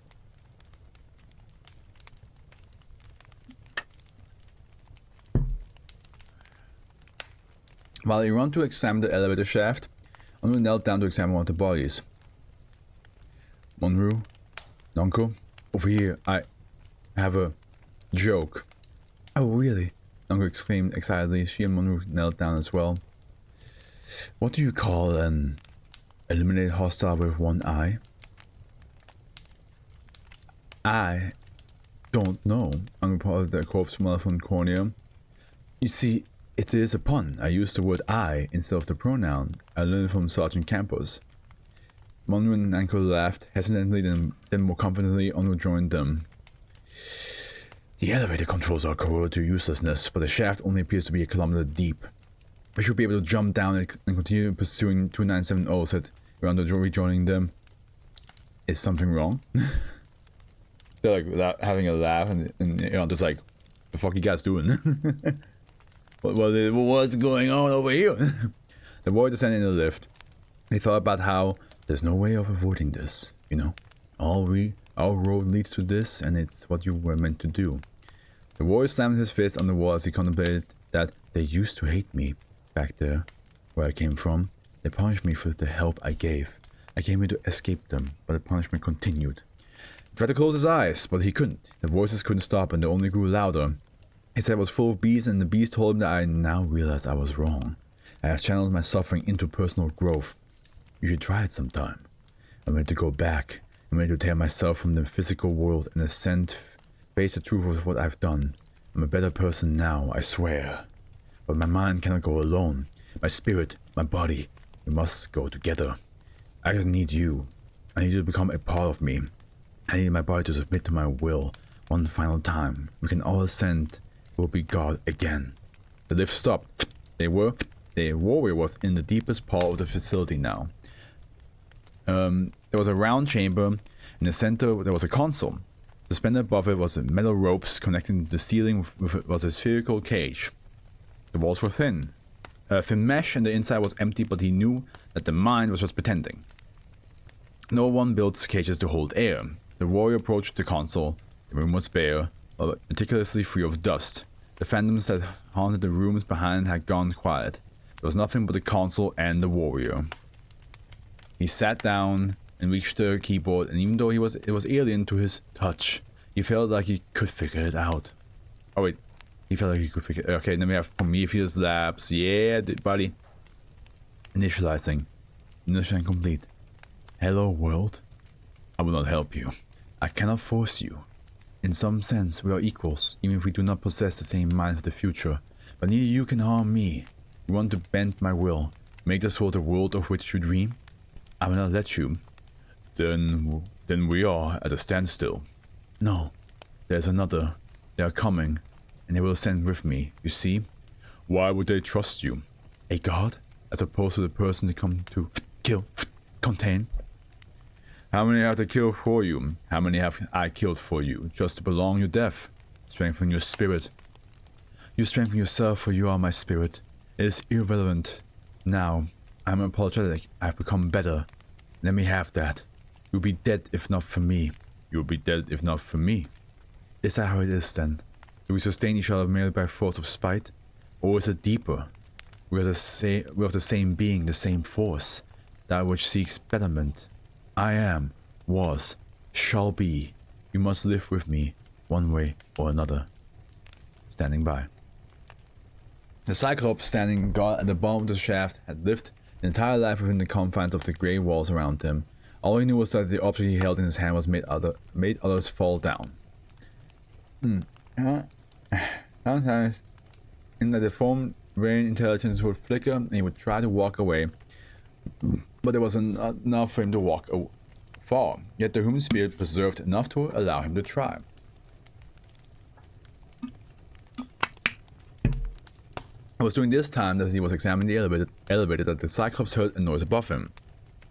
He looked upwards in time to see Nonko pull her knife out in mid-air and plunge it deep into his eye with both hands. The impact severing his skull and vertebrae and knocking his body flat onto its back. Around to Monru and Onru. I wonder, like, okay, so they all end with you, right? I wonder if there's like some in the language if that all if their names mean something. Of course, every name means something in a language. That's not what I'm saying, but I wonder like what it means and in which language it is. And beside her, with considerably less fanfare, she was yanking the bait out. Good one. He wanted to compliment her, then he looked forward into the corridor and saw the quarry. The quarry entered into the next room. Target spotted ahead. Target spotted dead ahead. You want to know it? Let's finish this. The squad charged through the corridor and burst into a round chamber, weapons up. The warrior stood in the center at a terminal underneath, an empty mesh globe. He turned around. Oh, he said. It's you. Irantu was about to fire his rifle until he spoke. Stop. You are the voice in a... You are unconscious? The first exclaimed. The warrior looked up at the globe angrily. Something clicked in his head. This is your body. The 4 of them? Yes. Why did you guide us? Why did you guide us here, the 4th? Okay, so I'm not sure who's the 1st and who's the 4th and all that stuff. So I think, this is your body? The 4 of them. Yes. Why'd you... I guess the 4th... I don't know. I didn't take you here. It wasn't me. He made me come, said the warrior, pointing to the mine's cage. He looked back at it. What have you been doing? Arranging our salvation. These are my children. They are my body. These weapons. They who haven't had independence in their lives. No. They've already done so much. They uncovered the path of ascension, where untold thousands had failed. They found knowledge that had been lost for generations and provided me the strength to assist them. With that strength, I hid the book from the prying eyes of others. I guide them here. Even now, I prevent them from attacking you where you stand. Together, we can achieve apotheosis. Apotheosis? All of us. So you have merely manipulated them for your own benefit. A god truly cannot change their ways. The warrior spat with disgust. He clenched his glass fist, viewing the horrific fusion of man and machine that these 4 had been turned into. What do you mean? The 4th asked. I manipulate them no more than you manipulate that gauntlet of yours, of mine. I brought you to save us all. You, my loyal vassal. How do you actually pronounce this? How do you actually pronounce this? Oops. Oh, be careful now.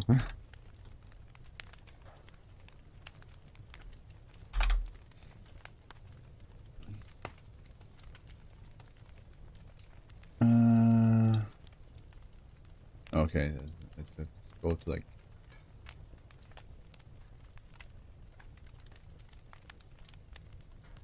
Okay. Vassal. Yeah. Right. Will become God. A god. And you, my children, shall become more than human. You shall become what humans can only dream of. Together we will become one. Do you remember what you told me a millennia ago? The warrior hissed. You told me that I would help uplift humanity into a golden age. That would bring peace to our lands. That our rivers would flow with milk and honey. That men would become gods. You told me exactly what you told them. I'm gonna give the god voice a bit more of a... I was arrogant. I was foolish. No more. Pain has been my teacher, and suffering is infinitely wiser than any of us. Wait, who are you? What do you mean? The second asked. I am you. We are God. No, we are human, the third declared, albeit with a very little conviction in his voice. So Onru and Nanko are the women. So is the third Irantu or Munru? Okay, then I'll give it a... No, we are human, the third declared, albeit with a very little conviction in his voice. You need not deny your nature. You can be more than human. You can find love, loss, sorrow, joy, creativity, everything you desire and more when we are together. Join me. Together we will follow the path of ascension and achieve apotheosis. We shall become gods. Do not listen to this false jackal. You look no further than me to see what Pro-Fros this entails, said the warrior bitterly. He does not wish to save us. He fears us. He wants to escape us, escape humanity. I was a refugee in this world. It is merely time for my homecoming. But I can go incomplete. We need to be together. These warriors, the warrior beckoned.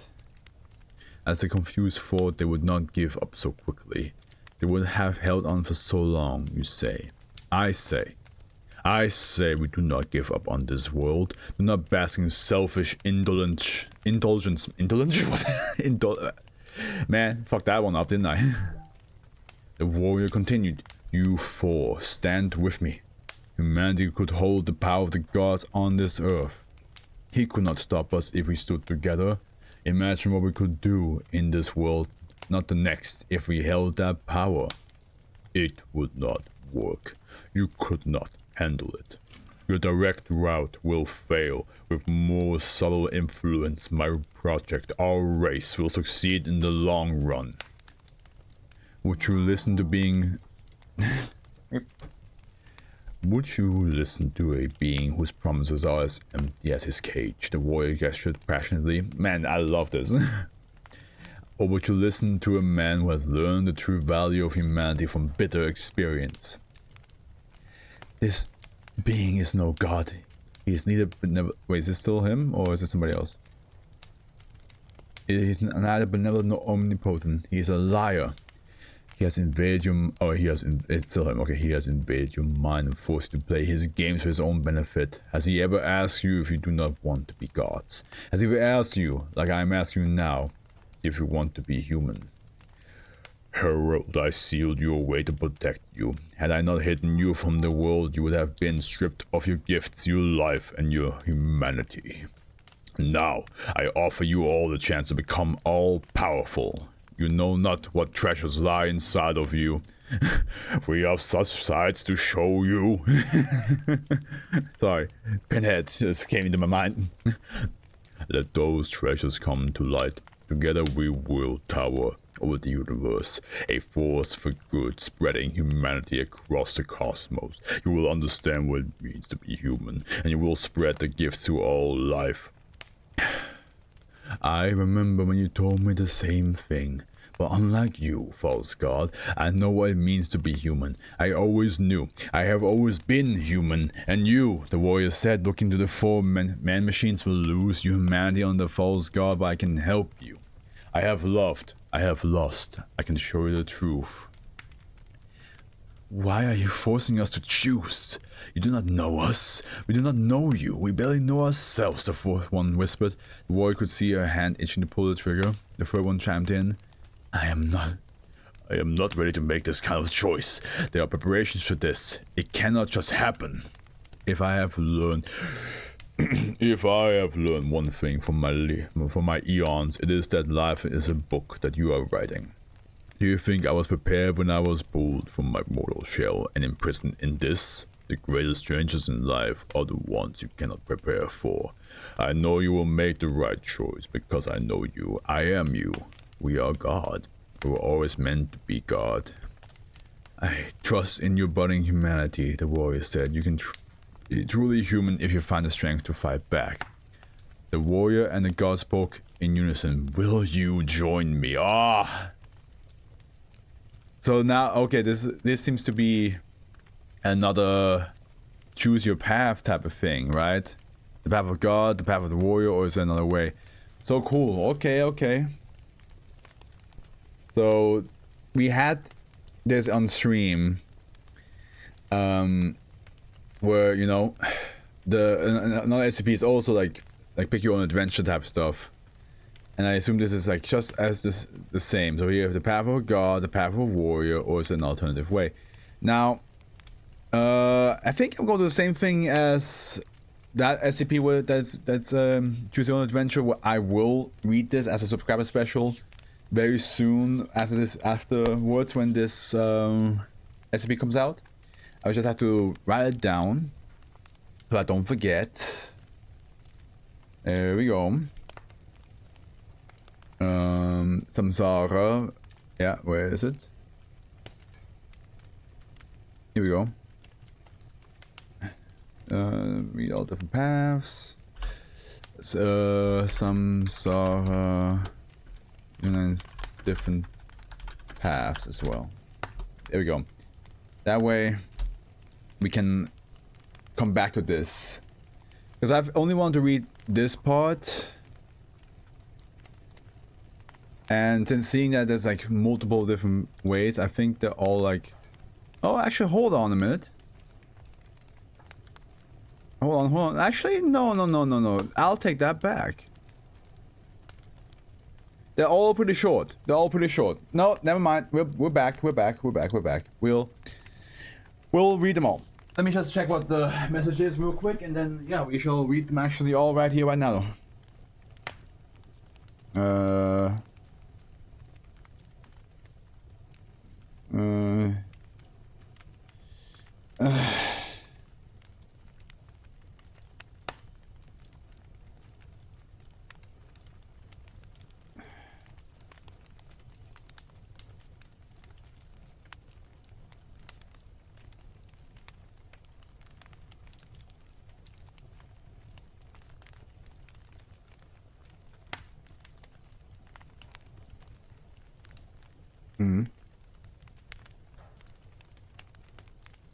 There we go.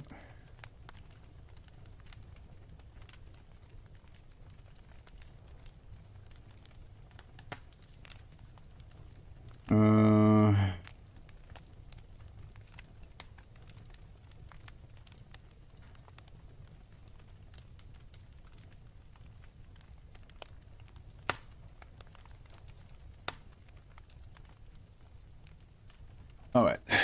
Sorry about that. Okay, so let's do the Path of God first. Nanko took a step towards the console. Her uncertain steps wore down on the smooth rock that was the floor. The warrior watched incredulous. He tried to begin an impassioned speech, but with every step Nanko made and every step her friends followed suit, the mind felt itself becoming more whole. Its pieces were like magnets. The force within the mind only grew. It stopped the warrior's tongue itself. Finally, she touched the keyboard. The box. Actually, you know what? The book. She retrieved it. The one... The book. You opened it. We came. She retrieved it. The one letter was inscribed with Arabic text which shone clear, despite the thick stains of blood. The book could not contain itself in Nanko's hands.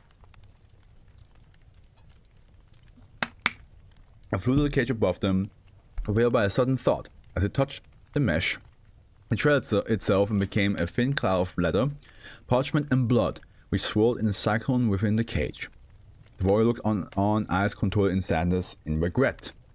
The path to ascension was long unclear. You have made all this possible, my children, even you, wayward one. The warrior's face twisted further, and now I hold the majority share, as it were. I'm afraid we'll need to act unilaterally. Your help is not needed any longer. I'd allow your last words, but I usually like to have the last word on these sorts of matters. The warrior fell to his knees on the hard ground as he was slowly freed of godly influence. Cavities formed in his abdomen where there were once metal organs. The cavities quickly collapsed, swelling flesh and blood forcing air through his veins. The warrior was racked by the sensation of his body being made partial. It was broken beyond repair. He tried to crawl, but his hands failed to be there underneath him, so he fell writhing. His stump was pristine, and not an ounce of blood was spilled. His empty eye socket became sealed with skin. The warrior tried to say, "Shh, it's okay, my friend, be gone." And the warrior died, silent. Inside the cage, the spirit remained silent. Come, friends. It's time to finish this. No, said Rashid, keeper of the Lion Gates, as he sat in the dirt basement. It has been a simple mission, of course. He only left the safety of the Wanderers Library so they could meet, even so briefly, representatives of the cabal of non-denominational clerics, so that they may lend the resources needed to try again at that ritual which had gone so terribly before. But despite this, his best efforts to scribe the location beforehand, he had been greeted by black droppers not 10 minutes into the meeting. Not again! Not again, he muttered in Arabic. He had barely time to rush the basement, and only enough thought to hope there'd be enough spare supplies to conduct a minor retrieval ritual. He just needed to get this to a safe distance, and then he could go to the library and regroup. Rashid drew the sigils in dirt, which he mixed with the vial of blood he kept in his satchel. He had been among the best at divining rituals back before that night gone wrong. The rituals didn't beg for help from the Lord per se. Rashid knew in his heart of hearts that his Lord was long dead or asleep. Rashid sprinkled sage that had been dried for 10 years and mixed with the blood and produced smoke. Instead, the rituals used... I need to actually answer this. Let me just open it up so I can see what she's saying. Instead, the rituals use the power of the Lord's death. God's power does not wane without leaving traces.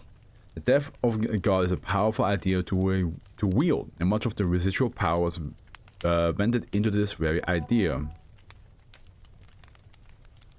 Let me just go.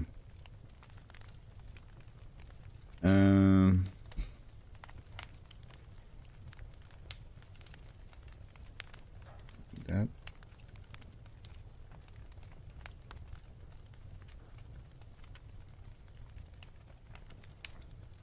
But invoke the idea, Rashid could force some lesser entities in the long run, all were lesser than his lord. Offer assistance, he could make them fear death, even for an instant. Rashid dropped a gold coin on the sigil and concentrated. The fire began to grow, fed by the fear and anger of beings who had never been felt before. The sting of mortality. Never felt the who had never before felt the sting of mortality. There we go.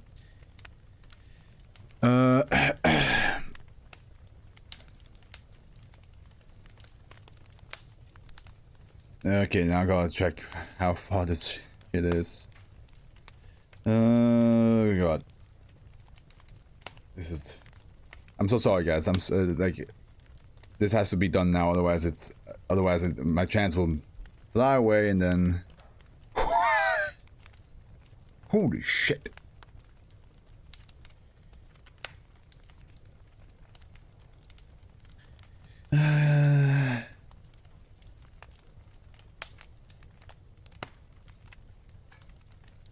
I'm trying to.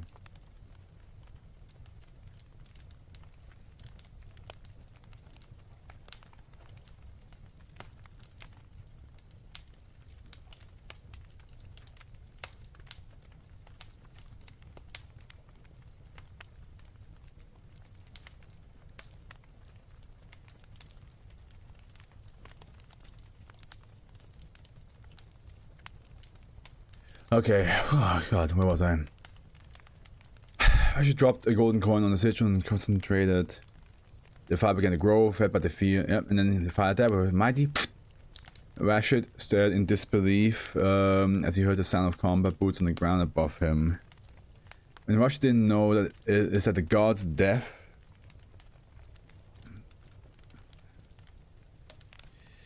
Shall we do Saturday? And I come over. Of course. Before.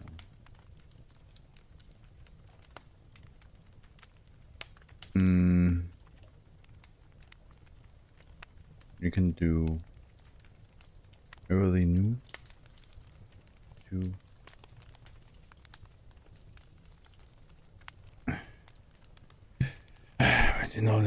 no, is that God's death held no power anymore. He wasn't dead anymore. This is what I'm saying. Like, this week has been, the last couple of weeks has been like so hectic. Everybody, all my planning is like fucking all over the place. Rashid frantically swiped at the door, trying to correct the sigils. His sweat mixed with the blood, and his hands stroked far too quickly to fix it. But suddenly he felt calm. He heard a voice in the back of his head. "Fear not, Rashid. I have you now." And when he looked up, his eyes were greeted by the shelves of the Wonders Library. Because I think I even said on the stream, while reading 2970, I was like, I'm not even sure if, when I can do this in a way that like, you know, works.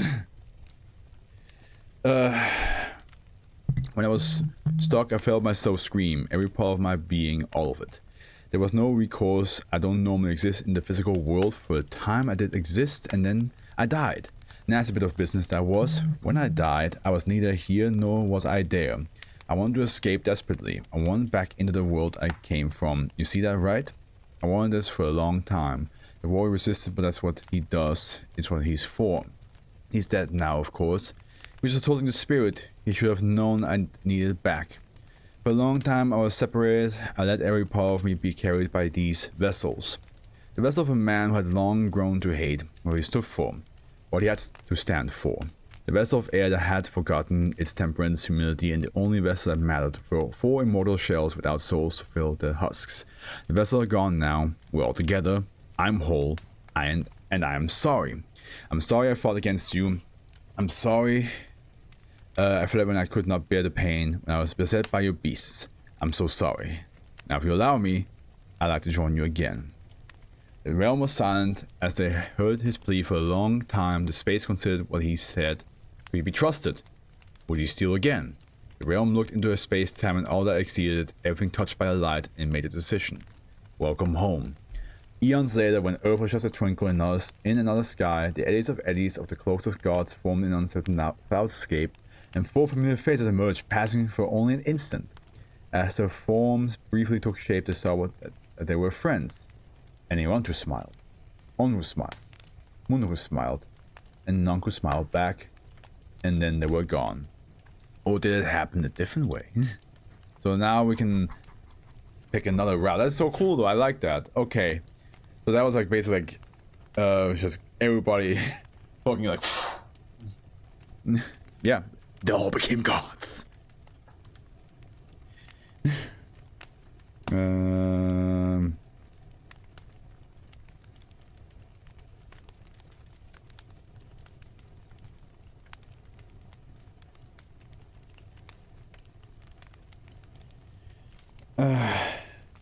Okay. The path of the warrior ascend. So here we have apotheosis and now we have ascendance. See? The warrior took Nanko's hand. He took all of their hands and he smiled deeply as he felt his hand probe the entities. Truly lost, these people were. What had the god deprived them of? A life? Love? Friends? There was no end to the pain inflicted.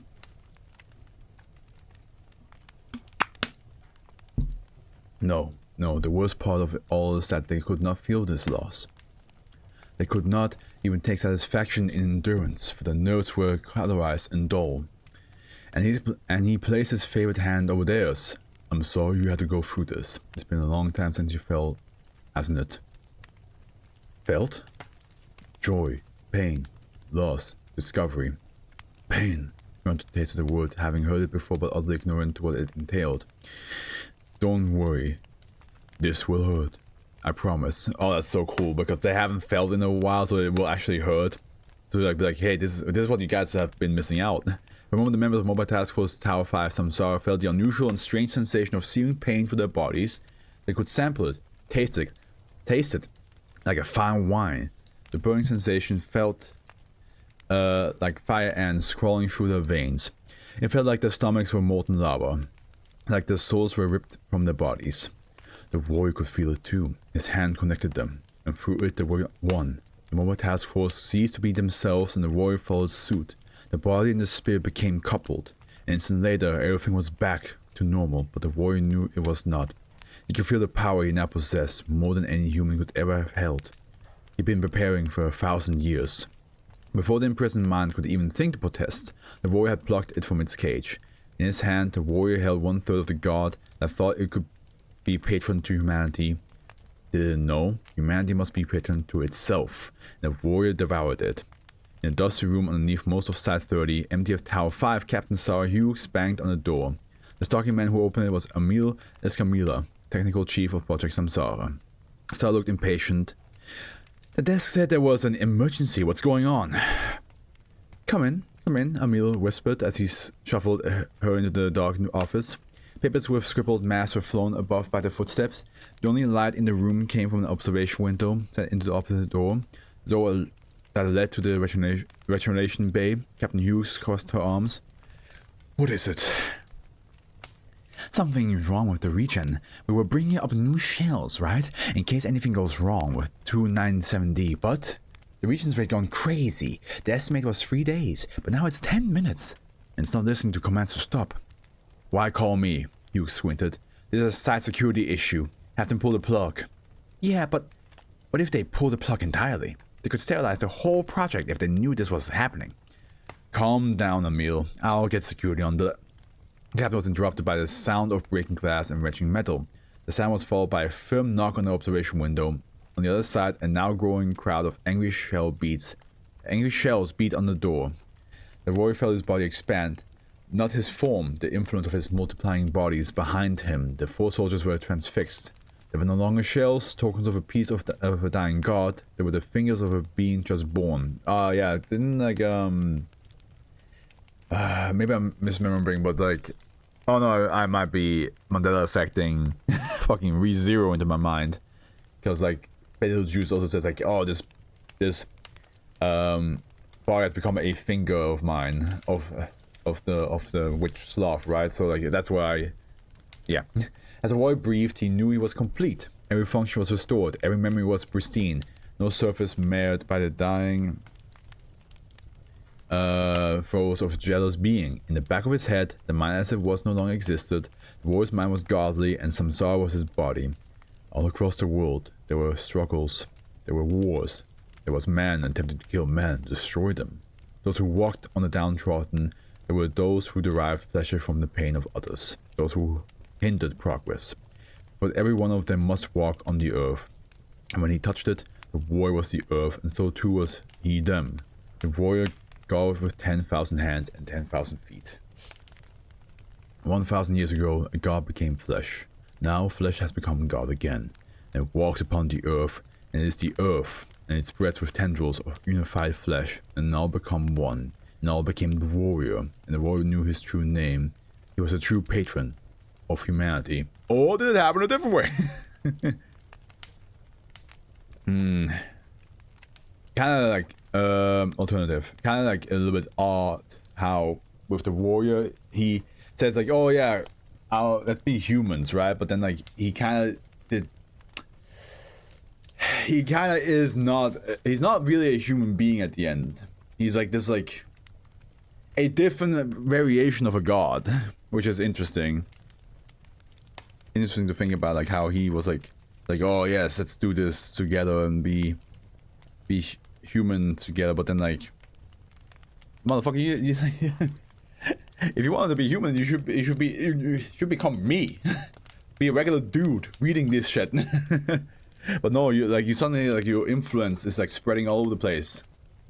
Ingantu lowered his weapon, followed by Onhu, Monru, and Nanko. So, why do you need us? He asked the mesh globe. The mind and spirit are strong, but cannot truly influence the world. But the body can touch, feel, love, build, uplift. You are linked to the world. You be the hands that bring us to apotheosis. You need us as shells for you to live in.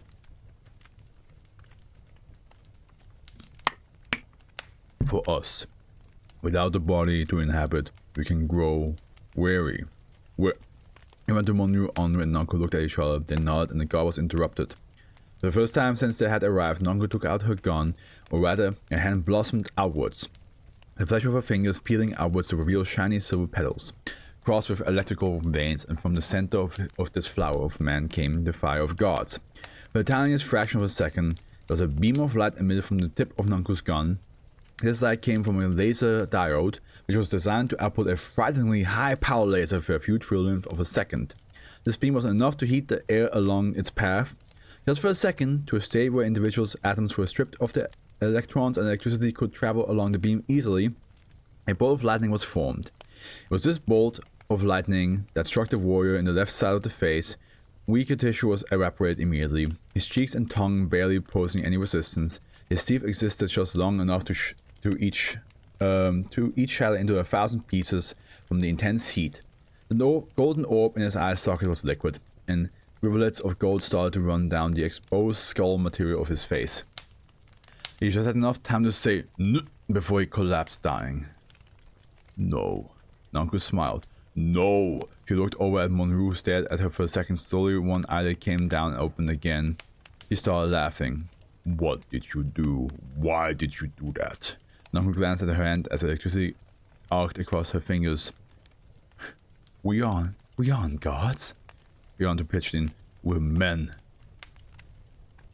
It's ruined. You killed me. You killed us. You killed yourself. No, just him, said Onru as she knelt to inspect the kill. Not a god, no. The warrior was dead, alright. What was left of his scarred face was contorted into an expression of horrific betrayal served him right. No, everything was done for a purpose. I suffered for this. Onru shrugged. He reached into Nango's pocket, pulled out a scrap of paper and read, Not a problem.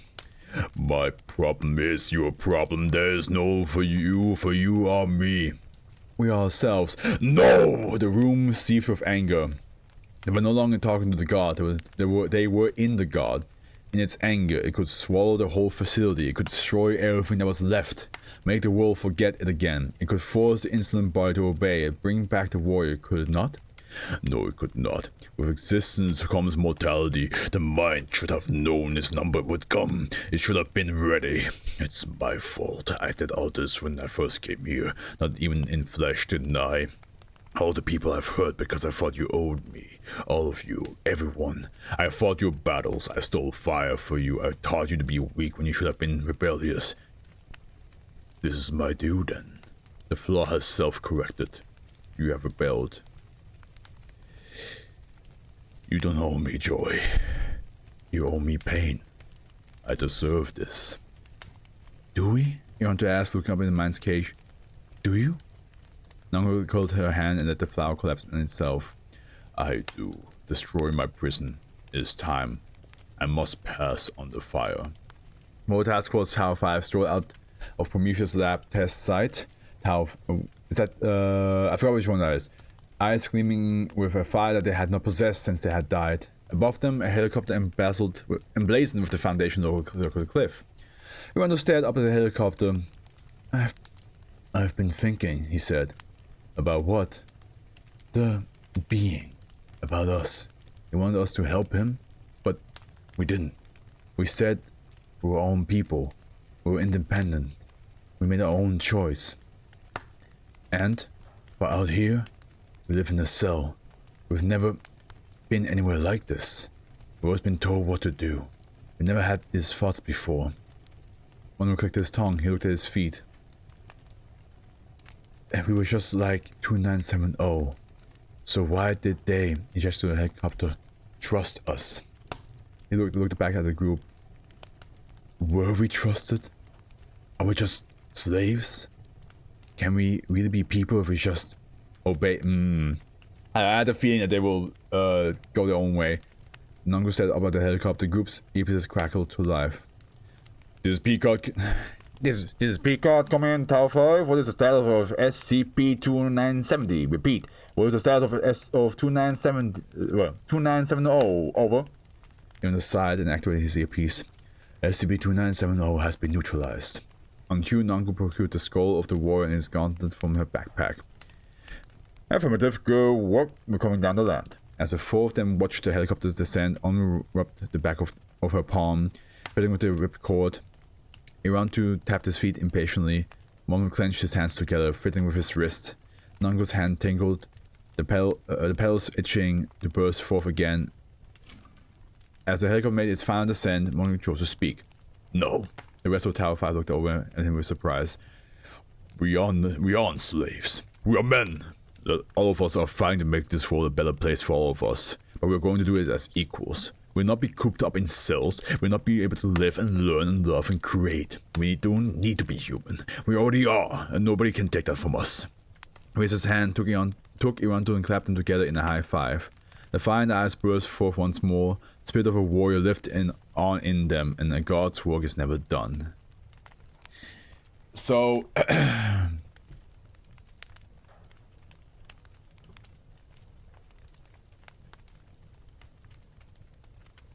My question is if that means they will like rebel from the Foundation. That's my only question here, because it almost sounds like they. Oh, it's not. It's blurry. Sorry about that.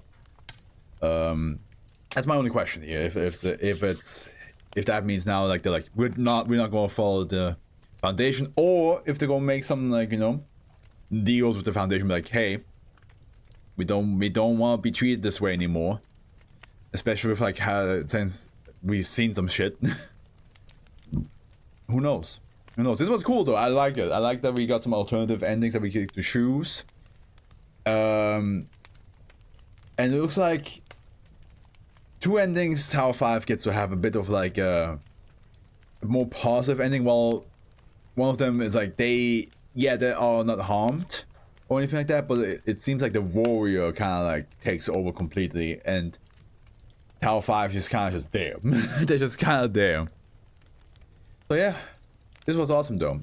Well, I don't have anything to say. You guys just need to wait for the the next SCP, the 2971, to come out, and I'm a little bit embarrassed that my ASMR was on the whole like first 18 minutes. But listen, if I'm by myself, I like to do that.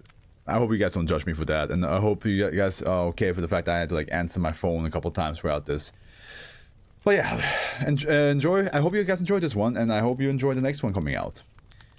But yeah, I don't have any more. Ciao, I guess.